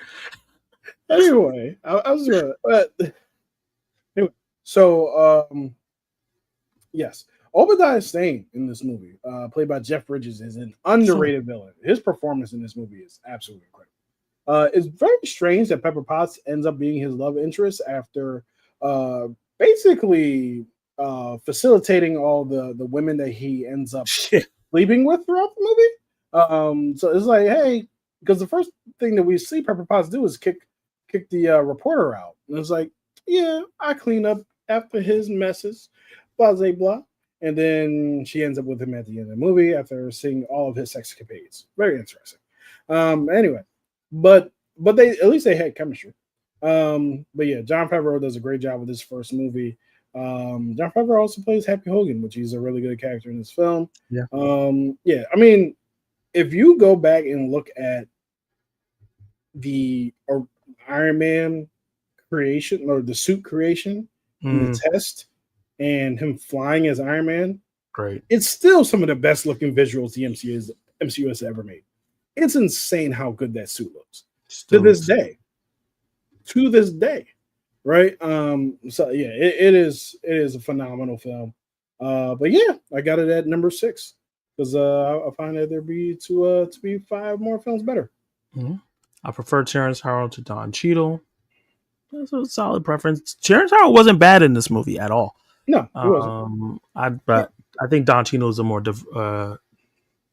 has a better spectrum of acting than Terrence Howard. Don Cheadle's a better actor than Terrence Howard. Yeah, I don't think there's any advantage about it. Iron Man's a good movie, kind of like Edward Norton's Incredible Hulk. I think it's way better than that movie. Way better. First Thor was great too. You know they came out in the same year. They're looking like Sabretooth from the first X-Men. It does look very white in the first Thor versus what it looks like later on. That's kind of funny. Did you know they came out in the same year? What? Iron Man and Incredible Hulk? Yeah. Like 3 months apart. Yeah. Yeah. And then First Avenger and Thor 1 come out the same year? Yeah, I think so. Yeah. They were fast tracking these movies, baby. Oh yeah. I don't know what that was. What the fuck? Okay, let's move on. You're getting tired. How many of us have them? Spider-Man: Homecoming. I love this movie. I'm gonna ignore your nonsense. It's the introduction. We can actually talk about this together because that's my number 5. Okay, this is the introduction to Tom Holland in his solo film. Doing a great job of introducing his side characters, what his place is in the MCU, his humor, how his suit works, how he interacts with his high school friends, and how that world works. Mm-hmm. It's a fun film. It's the action is really good. It has some really great Spider-Man moments in it. It has one of the best twists in the MCU. I can remember like where I was when Michael Keaton opened that door. I was like, holy shit. See that coming. I audibly gasped.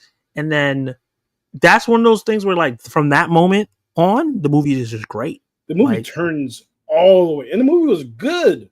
It was good. Really good. But it turned all the way up. All the way up on that. And like from there, and just Tom Holland's acting of how like he's trying to play it cool, but he's so nervous. Him not playing as cool as he could have made him more suspicious to Vulture, knowing who he was. And then the car scene. Talk about cinematography and lighting. Oh my god! The green light, red light. Green light. Him threatening him. Yeah. Him going to the school dance, leaving Laura Harriet's character. I forgot what her name is right now. No, lifting up the locker. Leave the green lights in the car. Yeah. You see on Michael Keaton's face him visually putting it together. That this kid is Spider-Man. Yeah, his daughter's just snitching and not realizing. Yeah. Wild. It's wild. And then him lifting up the locker and getting his costume. What's great about Tom Holland is his physicality. Yeah. Like him flipping, his running, the fact that he does so much for the role physically makes his Spider-Man so great. And this is like a prime example because it's not that much like CGI Spider-Man in this one as it gets later on in the other films where it's like more CGI and less Tom Holland in the suit. Yeah. So it's so good. I love this movie. The ending fight was strong. The end fight is Um, great. Yeah. him getting trapped is like, come on, Spider-Man, and looking at them. That That's like was a awesome. classic Yeah. comic scene. That's been done multiple times at this point, but it was just so good in this movie. Yeah, I love this movie. It's so good. And I got a shout out to Ned, man. Ned obviously stolen from Genki, stolen from Miles. Yeah, Miles. Yeah, straight up stolen from Miles. This whole movie is stolen from Miles. This is the ultimate universe Miles character. True. Yeah. But yeah, man, like Ned brings so much to the Zendaya too. The way her Mary Jane was so different and kind of like this woke character. I thought that was really fun. Yeah, I like those characters really helped shape what they also like. I think the biggest compliment to give to this movie is that these actually felt like high school kids. Yeah, like it actually felt like high school. Unlike the Tobey Maguire movies, even the Andrew Garfield movies, where you had these grown ass 30-year-olds walking around these schools, especially the first Spider-Man movie. I mean, they had mortgages, all of them niggas, right? Yeah. Flash Thompson was a high school football coach somewhere. Isn't that Deathstroke?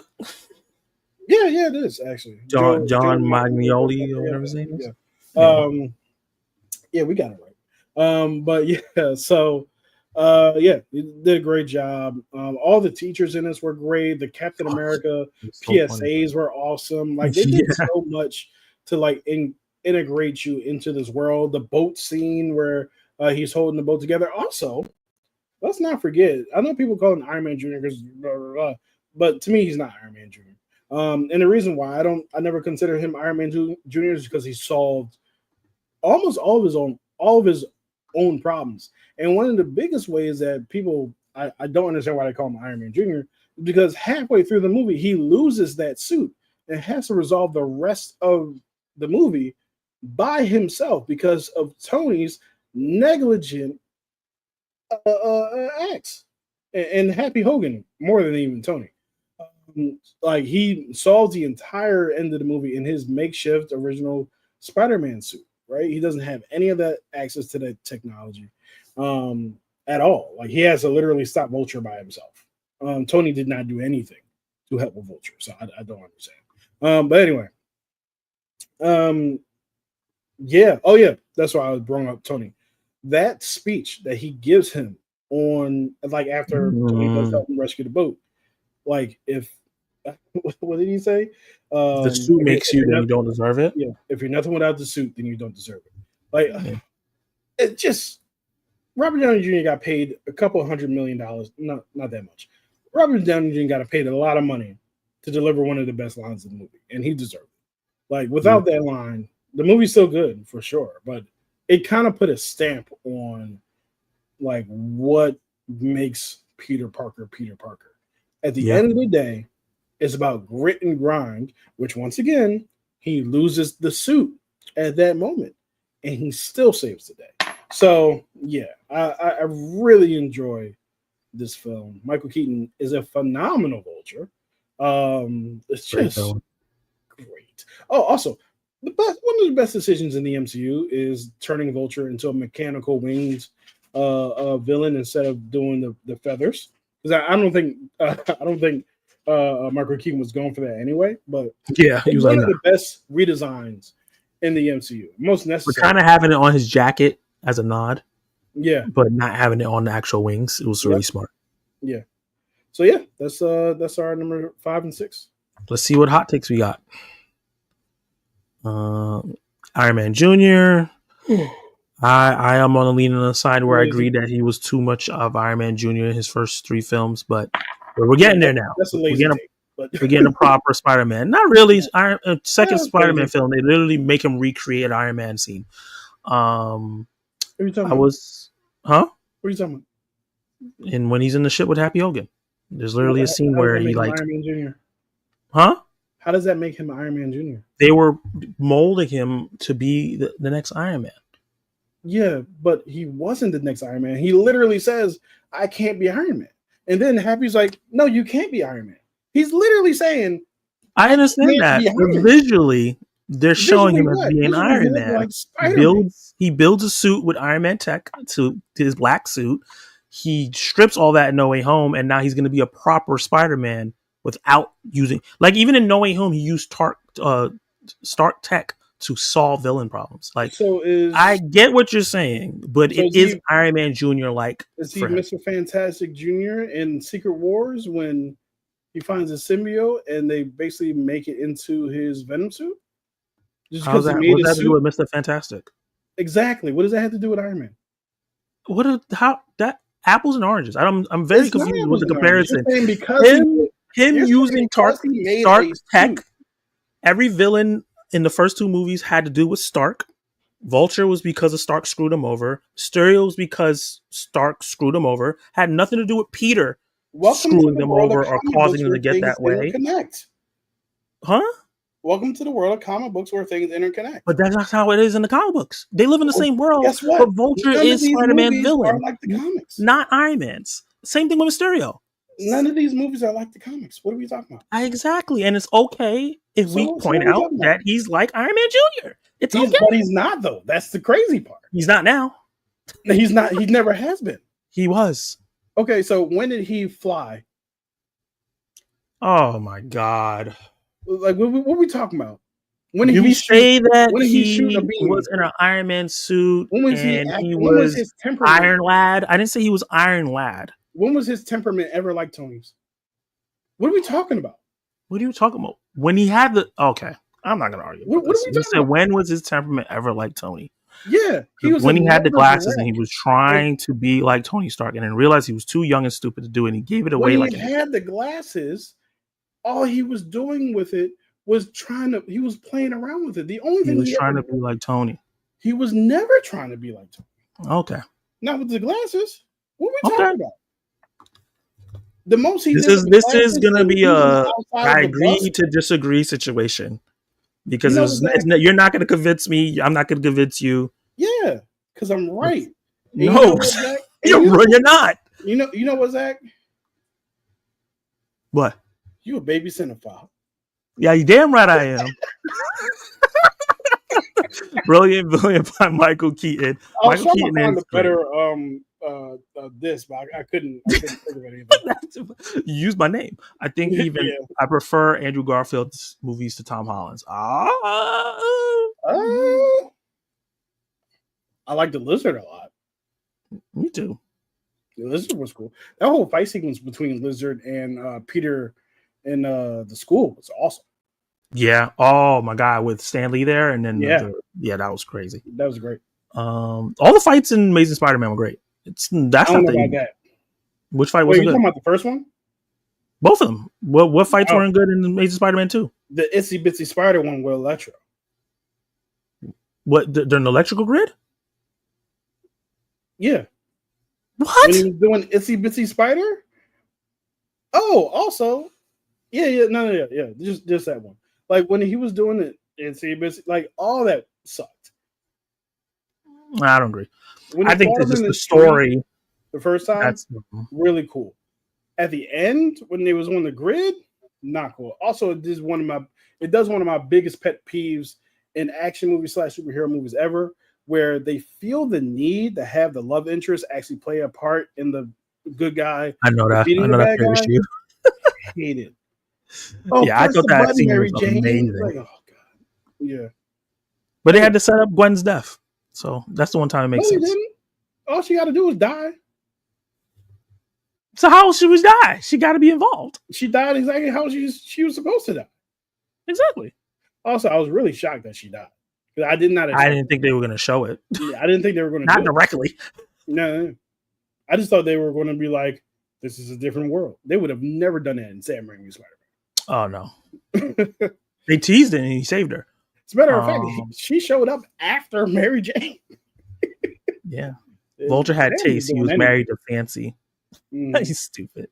He did have some damn taste. Yeah, she was good. She was kind of fun. So my number 5 is Guardians of the Galaxy Volume 1. We can talk about this together. It's my number 4. That's your number 4? Yep. So what a great film. James Gunn coming in, doing full James Gunn, but working within the confines of the MCU, not going too far like he does in Suicide Squad or going too too crazy when in his own proper movies, bringing enough style and flavor into the MCU where this feels like his movie, but still feels like an MCU film.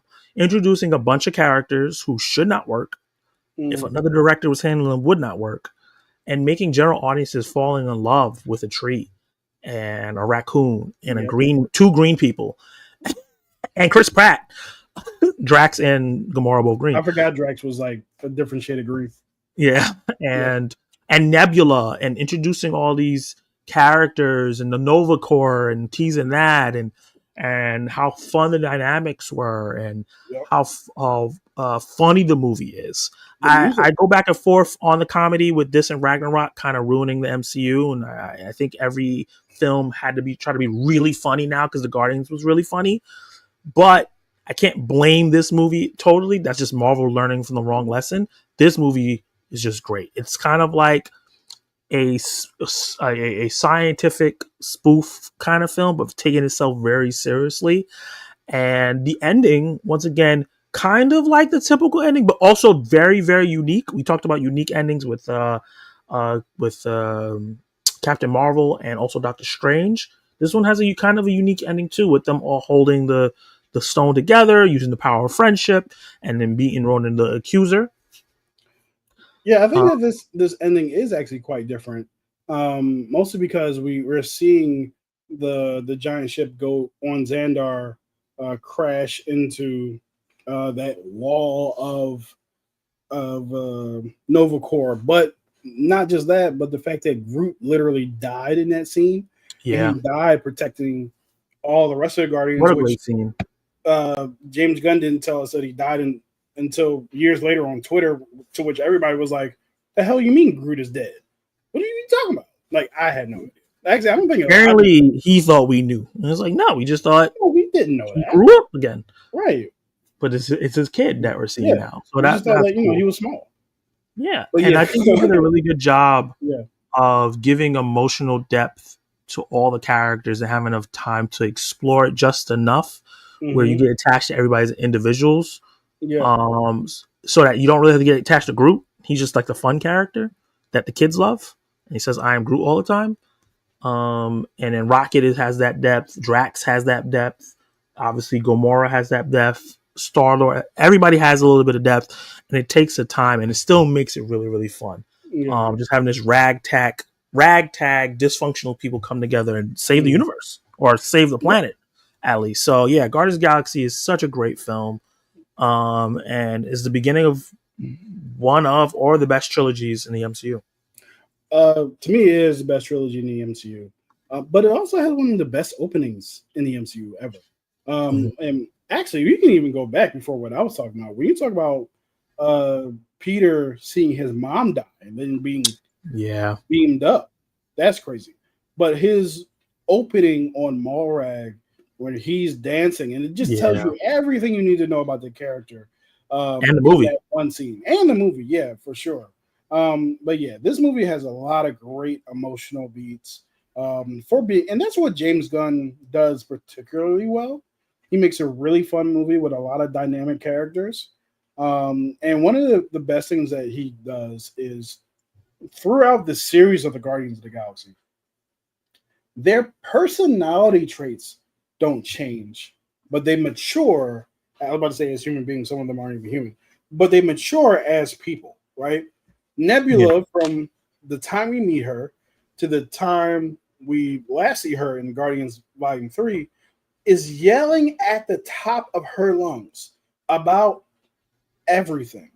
But the things that she's yelling about from the first movie to the third movie are completely different. She's a completely different person, right? Same thing with Drax. Drax is this goof, but he's a different type of goof, but he's still Drax by the end. So it's almost like, so remember we talked about that movie not too long ago. I forget what it was called. It was the Stephen King's The Monkey, right? Remember we were talking about The Monkey? We were talking about how there was like this time jump, and the people who they were as kids, you did not recognize them as adults. This is like the opposite of that in this movie. Like the growth that you see, or the time that passes that you see with these characters, is evident, right? They've been through so much, but they are still huge shades of who they are when we first met them, right? And Yeah. so yeah, I think he does such a great job with the character work that he does from point A to point B, and by the time you get to point B, they feel like the final versions of themselves, right? Yeah. So yeah, yeah, and he also does a really good job at knowing when to let certain things go. Like he could have really taken the easy route in Volume Three, which I know we're not talking about right now, in having Gamora and Star Lord get back together. Together, But yeah. it doesn't make sense, and it's weird, right? So it would have been a weird thing to do. So he does a good job at knowing when to end his characters, and what have, like Yondu. Yondu is Yeah. a great character. He He's could have tried even to keep him around the whole trilogy. he's way better in Volume Two than he is in Volume One. Even though Volume One, he's only as good as he ends up being in Volume Two because of who we know he is from Volume. Anyway, that's a whole nother thing. We could talk about James Gunn all day. So I guess since you talked about your number 4, I'll go into my number 4, and that's Doctor Strange. Awesome. I'm not going to go too deep into it because we both talked about it, but yeah, this is the mystical Iron Man. That's why it's so high up on my list. They're very similar journeys, both selfish, both brilliant, both have a love interest that they annoy. Doctor Strange is probably more hard-headed and ignorant. I'm going to say ignorant, but hard-headed, because at least Iron Man is soft enough to keep Pepper. He can't keep Christine because he's just so hard-headed and so flawed as a human being. But everything going to that mystical journey, and like the scene where they open the portal and she sends him out into the Arctic, and he has to find his own way back. Amazing. All the Inception stuff, yeah, they took it from Inception, but it looks dope. Don't care. Yeah. And it's Benedict Cumberbatch from another movie. Huh? It's not the first time a movie has taken inspiration from another movie. No. And Benedict Cumberbatch is just so good. We talk about like castings, and we talk about Chris Evans, we talk about Robert Downey Jr., we talk about people. Benedict Cumberbatch as Doctor Strange is so damn good. Yeah. As his character. It's funny because it was between him and Joaquin Phoenix, and I'm glad that he got it, because I don't know, Joaquin Phoenix would have played this completely differently. Joaquin Phoenix probably wouldn't have shown up to the second movie. It's possible. And I really, really loved the comedy in here was just enough. It wasn't overdone. Like you said, the villains were really great. As controversial as the casting as the Ancient One is, I think she did a great job as the character, and delivering the lines and stuff like that. And the realization of Dormammu, I thought, was really, really dope. And that scene was really, really great because it was unique. It was a great just sequence. It wasn't action, but it was a great sequence. But it was also tied into the theme of him sacrificing himself, which is another similarity between him and Tony. So yeah, great character, great movie. I think it's underrated in terms of how important it is as a film, because Doctor Strange ends up being really important in Infinity War and telling us that we have a chance to beat Thanos. So yeah, love this film. Yeah. Then you remove mines, you get to yours. All right. So for me, number 3 is Shang-Chi and the 11. Shang-Chi and the Legend of the Ten Rings is a phenomenal film. One of the top 5, let's just say top 5 best villains in the MCU, period. From a character perspective of who understanding and knowing who this character of Wenwu is one of the best performances in the MCU too. And then the opening scene, we discussed this before. We discussed all the actions and stuff like that. The one thing that we didn't discuss was Shang-Chi versus Death Dealer in the hallway chase scene where they're fighting. Man, I'd be ready to die. But yeah, so all that, his relationship with his sister, everything that he learns once he gets to Ta Lo is great.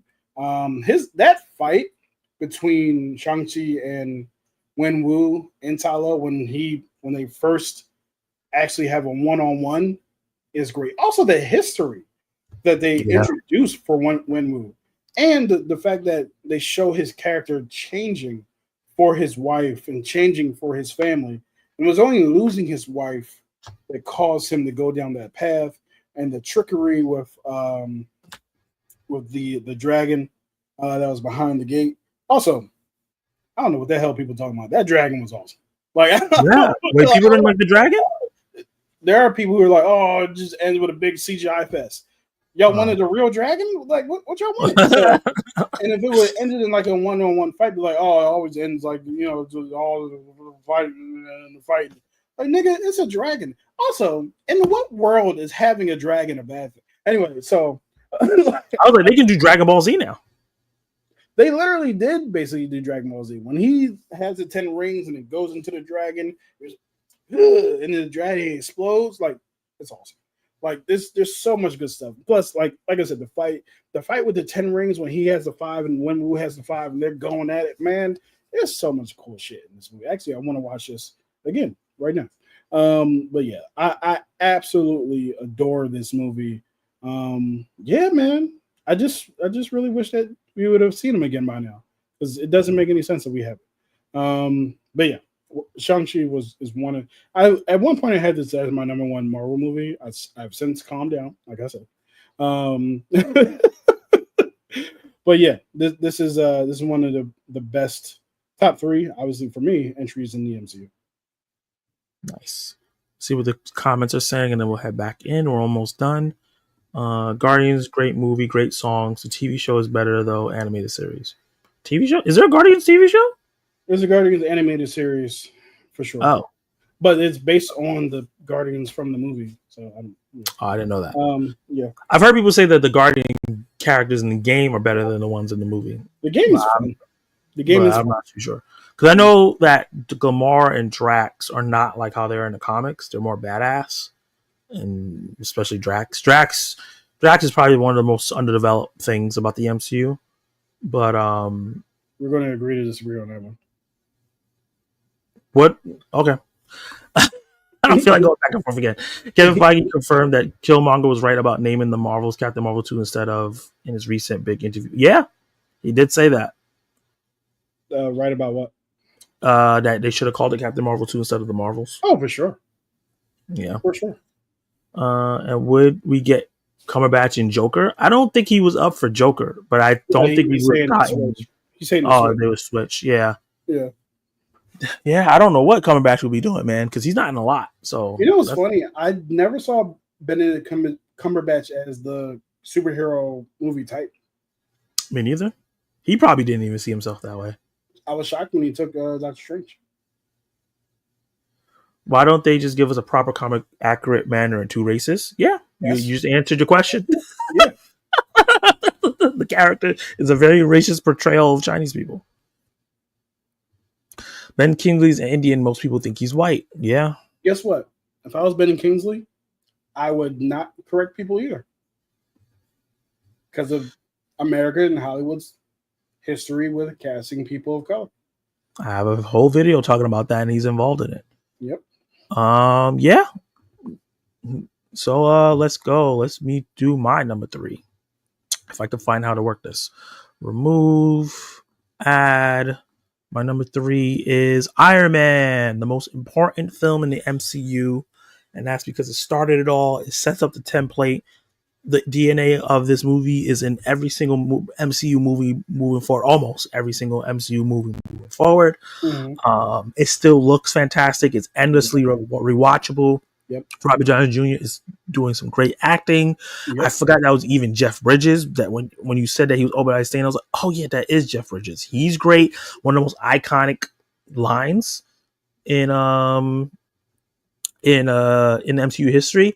He built this with a box of scraps like that. Yeah. People say that over and over and over, which is great. Mm-hmm. So many great things set up in this film, and then an Iron Man reveal, changing the MCU to have no like secret identities, for sure, which was huge. And then Nick Fury in the after credit scene. Like, oh yeah, man. when you think about the perfect MCU film from beginning to end, it's Iron Man, right? Yep. It has all the things you want. It has the right amount of action, has the right amount of jokes, has the right amount of character development. It's focused on Iron Man's world and his side characters, Rhodey, Pepper, his villains. It's focused on his journey, gives you his origin in a way that's very digestible and fun and kind of heartbreaking as well. Mm-hmm. It's just so good. And like you said, the fact that the VFX for this film holds up so well still Yep. is amazing.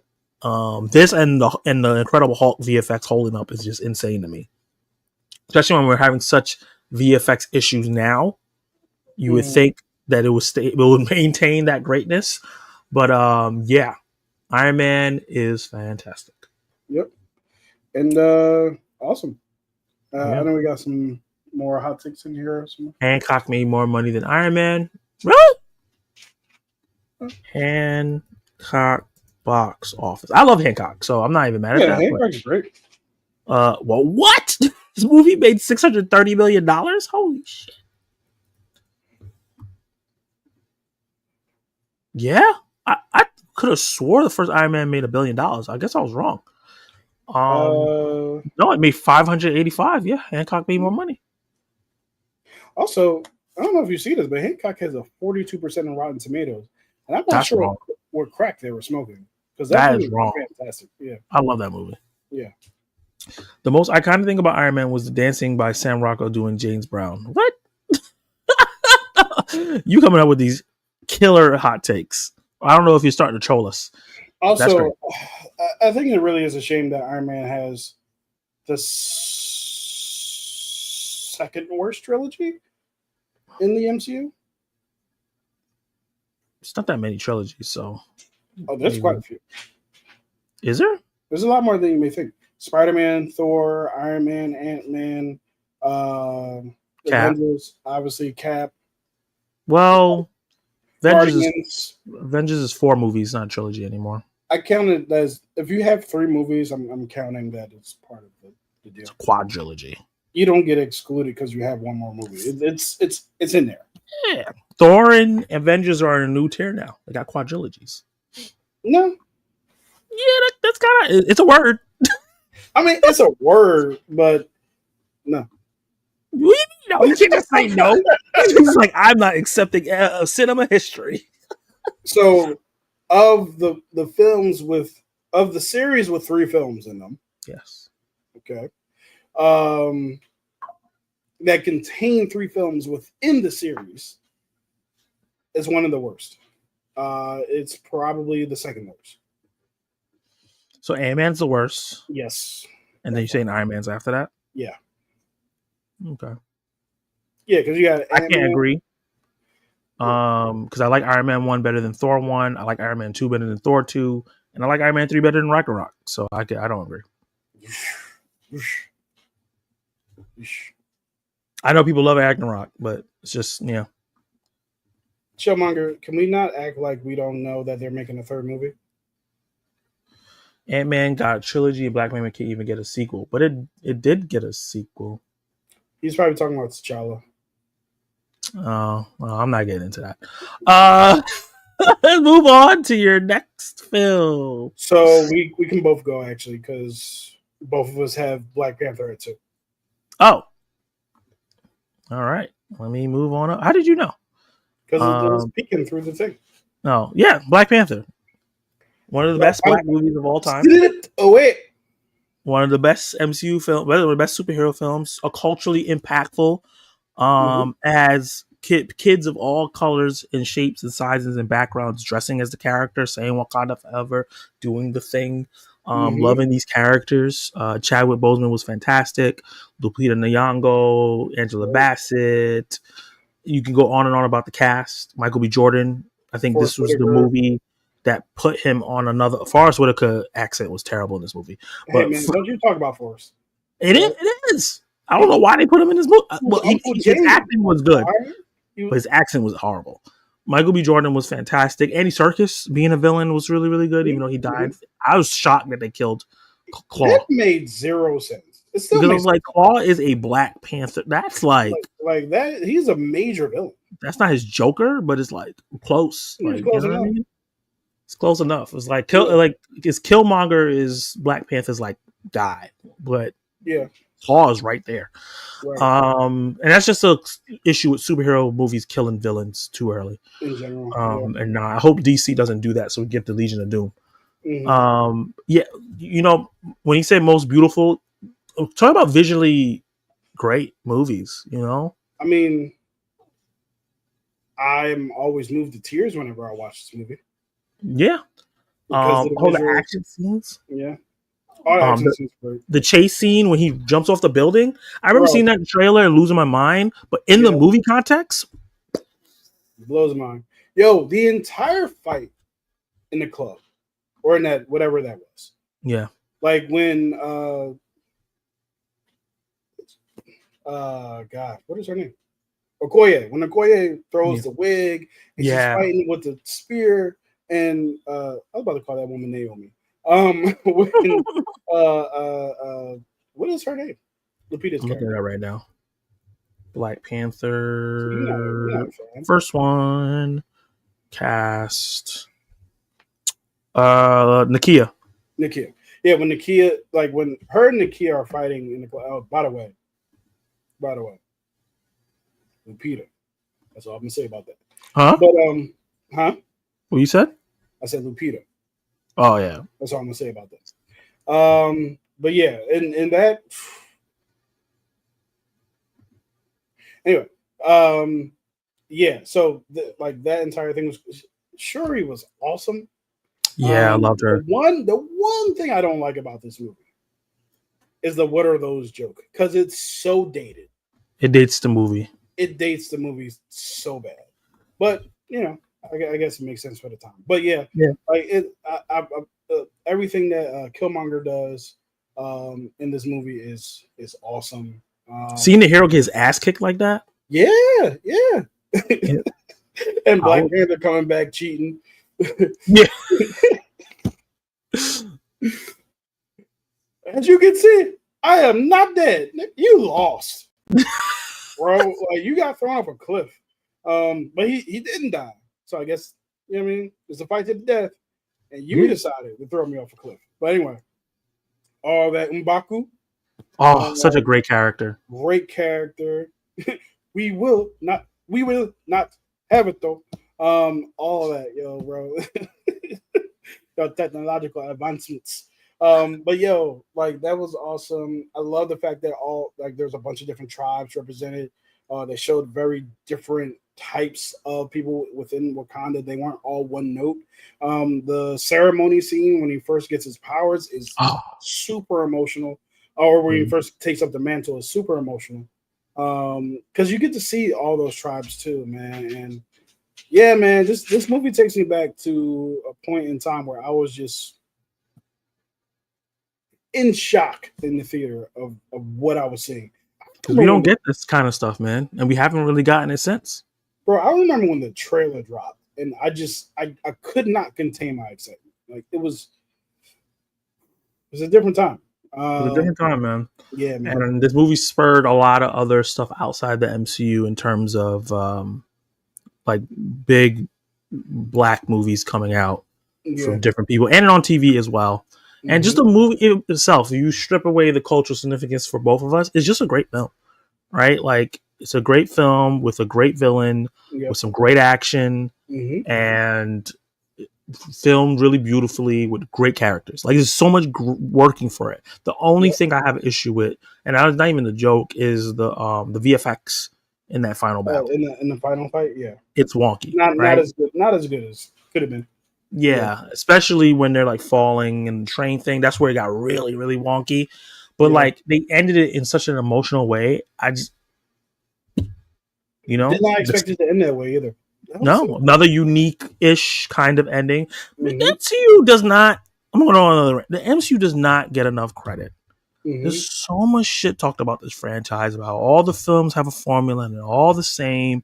And we run down with so many of these movies that are debuts that the endings are different. The characters are different. What's happening in the movies are very, very different.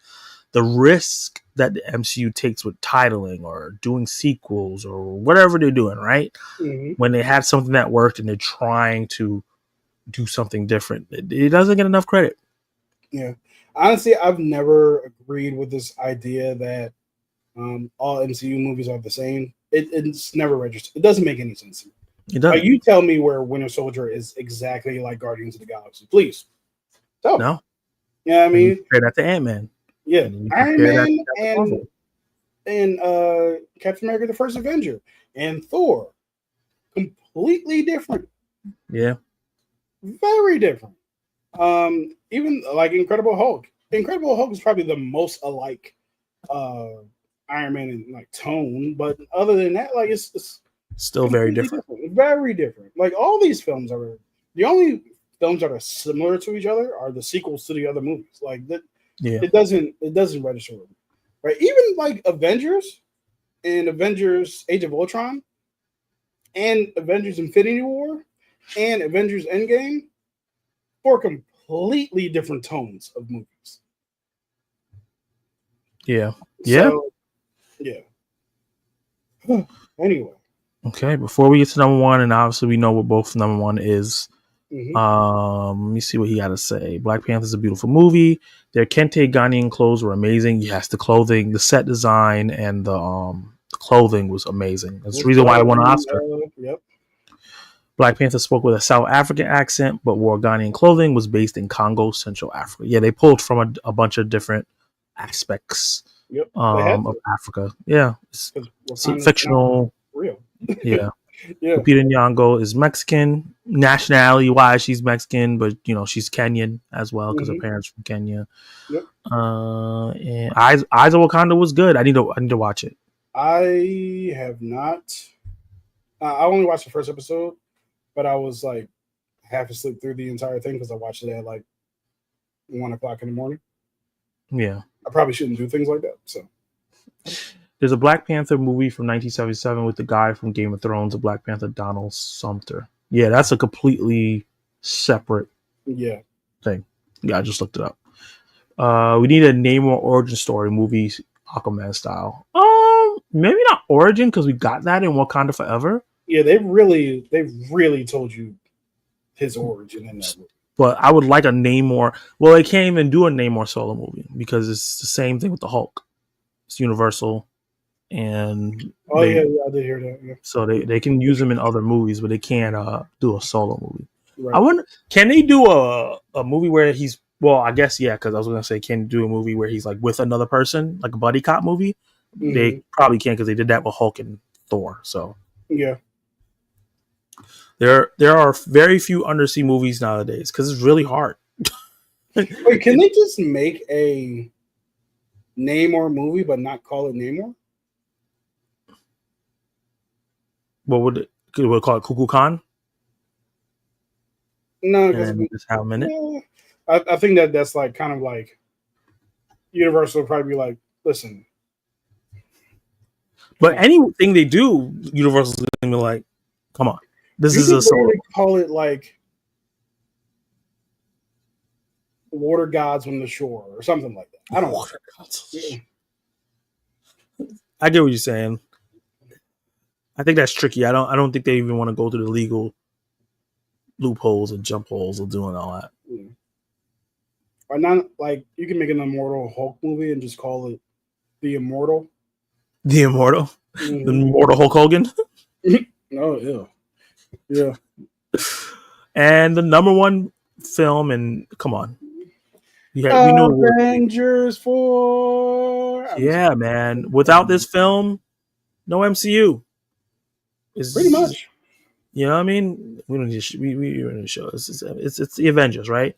What a great film. If this movie doesn't work. Huh? If this movie doesn't work. None of this. All this shit goes away. Yeah, all downhill. We probably sell it off to somebody and then they restart or all this greatness that we've gotten over the last 2008, almost 20 years would just be gone. Yeah. And this movie is so rewatchable. Endlessly rewatchable. Endlessly rewatchable. It elevates the movies that came before it. Mm-hmm. now, because you're now like, okay, I got to see the origins of all these characters and seeing how those origins tie into this movie and why they're the way they are and why they interact with each other like that, and seeing Cap in First Avenger interact with Howard Stark and then now have to fight with Tony is it's just an interesting dynamic. Yeah. And how like we see them have that relationship and then you see Tony talk about, oh yeah, my dad kept talking about you all the time. It adds that extra oomph to it, you know? Mm-hmm. You know what? When we earlier about Fantastic Four and having one of the greatest sequences in the MCU, I don't think I necessarily thought about like what the other great sequences were. I just know that I feel that in my soul, because not a lot of sequences last as long as the Yeah. Fantastic Four sequence. You know what does last as long as the Fantastic Four sequence? The helicarrier sequence. Oh yeah. From the time that Hawkeye shoots that arrow and blows off the side of the ship to Hulk jumping out of the ship at the jet. First of all, in the theater, first time seeing it, my mind is blown by Yeah. everything. Right? You got Thor getting thrown down in that thing he was stuck in. Yeah. Then you got Iron Man and Cap working together to fix the side of the ship while Coulson getting killed. Coulson getting killed. Like that entire sequence. Basically, it doesn't make the movie because the sequence after that, which is the whole end sequence, Yeah, oh my somehow God. even better. But like, yeah, like that sequence on the helicarrier, Sam Jackson being as Sam Jackson as he can be, is a sun up? Yeah. Then put it on the left. I was like, what? I still don't even know what that means. But yeah, like it's so good, man. Like there's so much goodness. And even before Hawkeye started shooting, like you can see the swelling of tension between all the characters, and you see Iron Man and Cap starting to argue. Like, I'm wanting you to make me. You know what I mean? Like all that stuff. The one thing I don't like about the sequence, the one thing I don't like about the sequence is that in the trailer, Tony Stark's when Cap says something what does that make you? And he says genius, billionaire, playboy, philanthropist, right? In the trailer. He says it really slow. It was like genius, billionaire, playboy, philanthropist. In the movie, for whatever reason, he says it like genius, billionaire, playboy, philanthropist. He says it like really fast. I love the delivery in the trailer. This is me being a film nerd more than I love the delivery in the actual movie. that's In funny. the movie, it just kind of comes off awkward, but in the trailer, it just sounds cool. Anyway, Yeah, I remember the trailer coming out and be like, "What is happening?" we're actually getting this. Yeah. So the fact that that movie works is Oh, insane. and the big reason why this movie works, and we didn't even talk about it, and somebody just said it, is Loki. Yep. Loki is such a great villain, such a great character. Such a great enough character that has a tie to directly to one of the Avengers, Yep. and then also does enough to bring everybody around. Like he obviously he has a beef with Thor. He fights Cap. He fights Iron Man as well. He has that conversation with Black Widow. He takes over Hawkeye. He does what he does to the Hulk. Like he does so many different things to everybody that Yeah. affects them. So then when they all have to fight to try to save everything, it just works, man. Yeah. I want to check something out real quick because you mentioned Loki being a great villain in the Avengers, which I agree with. I just want to take a look at something real quick, and oh yeah, that's right, that's true. That did happen. Okay, no, I'm wrong. But if you recall, like the first Thor ended leading directly into the Avengers. So the Yeah. last time we saw Loki fall, and then the next time we see him, we actually see him in Avengers. And I just thought it was interesting that Thor Ragnarok also ends and then kind of leads directly into, but I think Black Panther was between those two actually, into Avengers. Like the sequence of events leads right into the other. But yeah, man, this movie is just an all timer. It's still number one to me, not the best movie of the MCU, which is really hard to argue because it really is that good. It really is. So I'm wondering All four Avenger films are just I think the so only good. movies I have above it are other Avenger films and Winter Soldier. Also, and No Way Home. So that man, this movie is great. It's great. Yeah, yeah. And I'm not even giving it additional weight because it's the first like team up movie. It's just that good. It's just a great movie. Yeah. So yeah, man. Okay, yeah. So the only movies I have above this actually, which is funny, is Black Panther, Civil War, Endgame, Infinity War, Winter Soldier, and number one I still have No Way Home. Um, yeah. So that is that's how I call it here. Real quick, I'm just going to show what I got. I'm going to take down what you got. Show what I got. This is my MCU rankings. I'm not going to go through it like line by line, beat by beat, but this is, oops, sorry, increase the wrong side and stop it and up, bop, bop, bop. Okay, that's good enough. Yeah, so this is how I have it.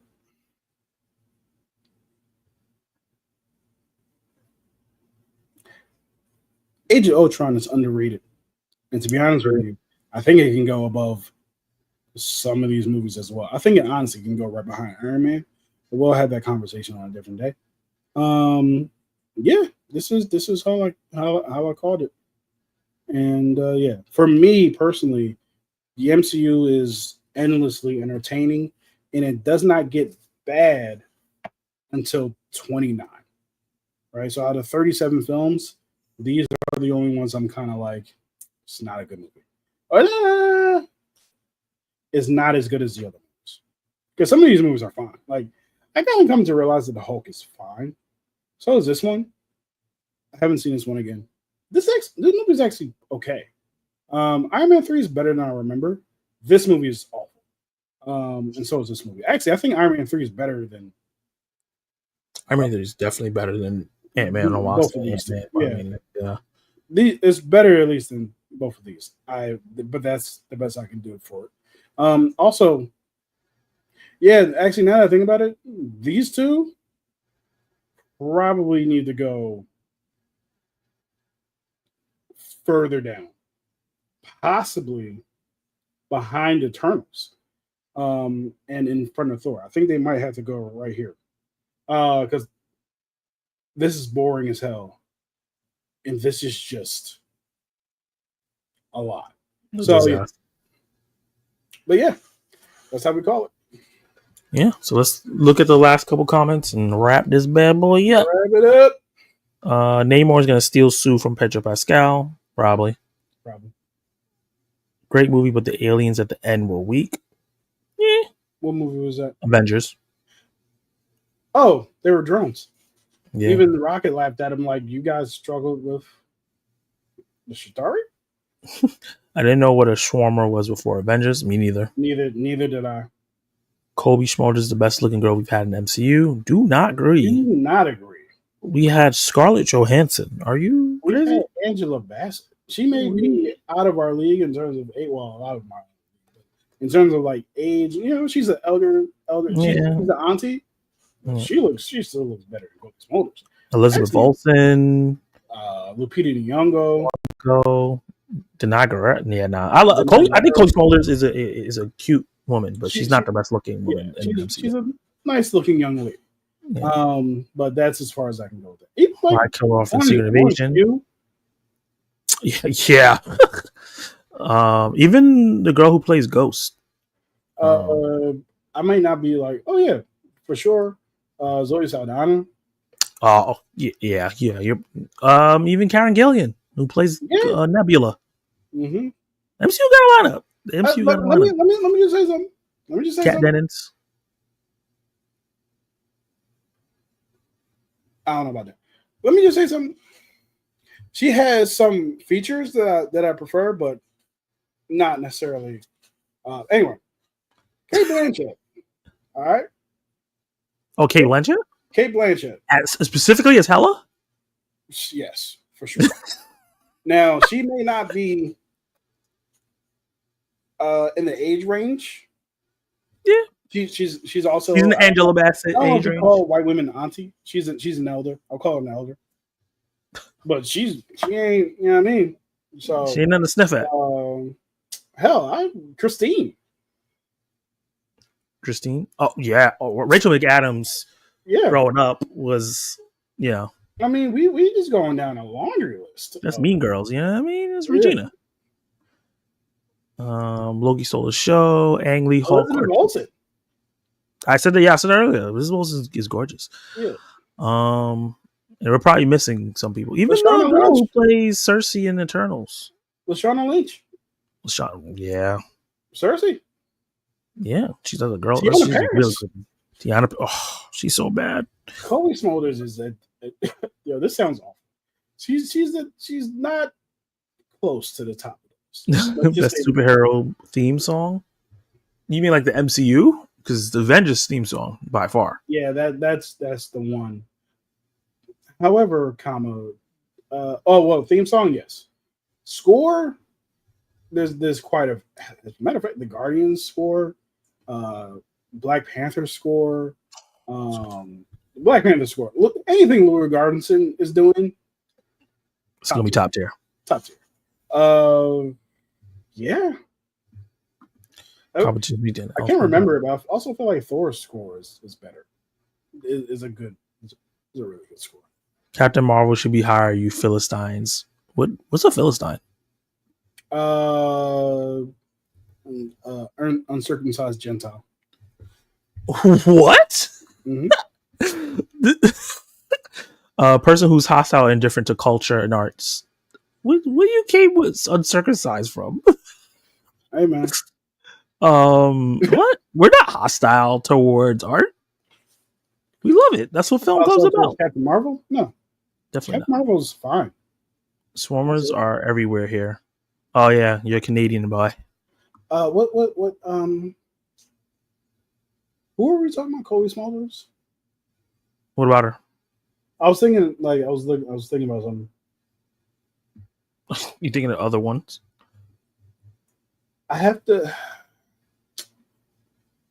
I'm deciding between Chloe Smolders and Brie Larson. Oh, Vanessa Kirby, who plays Sue Storm? Yeah. Bro, Vanessa Kirby is something else. Something else. Something else. Something else. Yeah, I mean, yeah. Oh, I have Black Widows that were background characters. Okay. This is going off the rails. It's also 1:00 in the morning. I gotta go to sleep. Yeah. Free Palestine facts. Beautiful face, but not great body. Free Palestine all day. Oh god, Mantis. Oh, I'm not even gonna get started on that. What are you talking about? That's another. Yeah.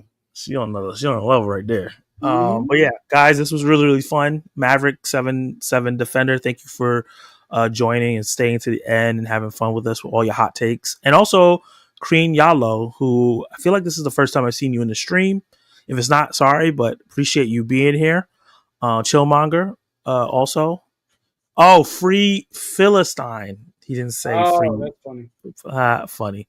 Hey, we might not even like her as a person. Who? But Evangeline Lilly.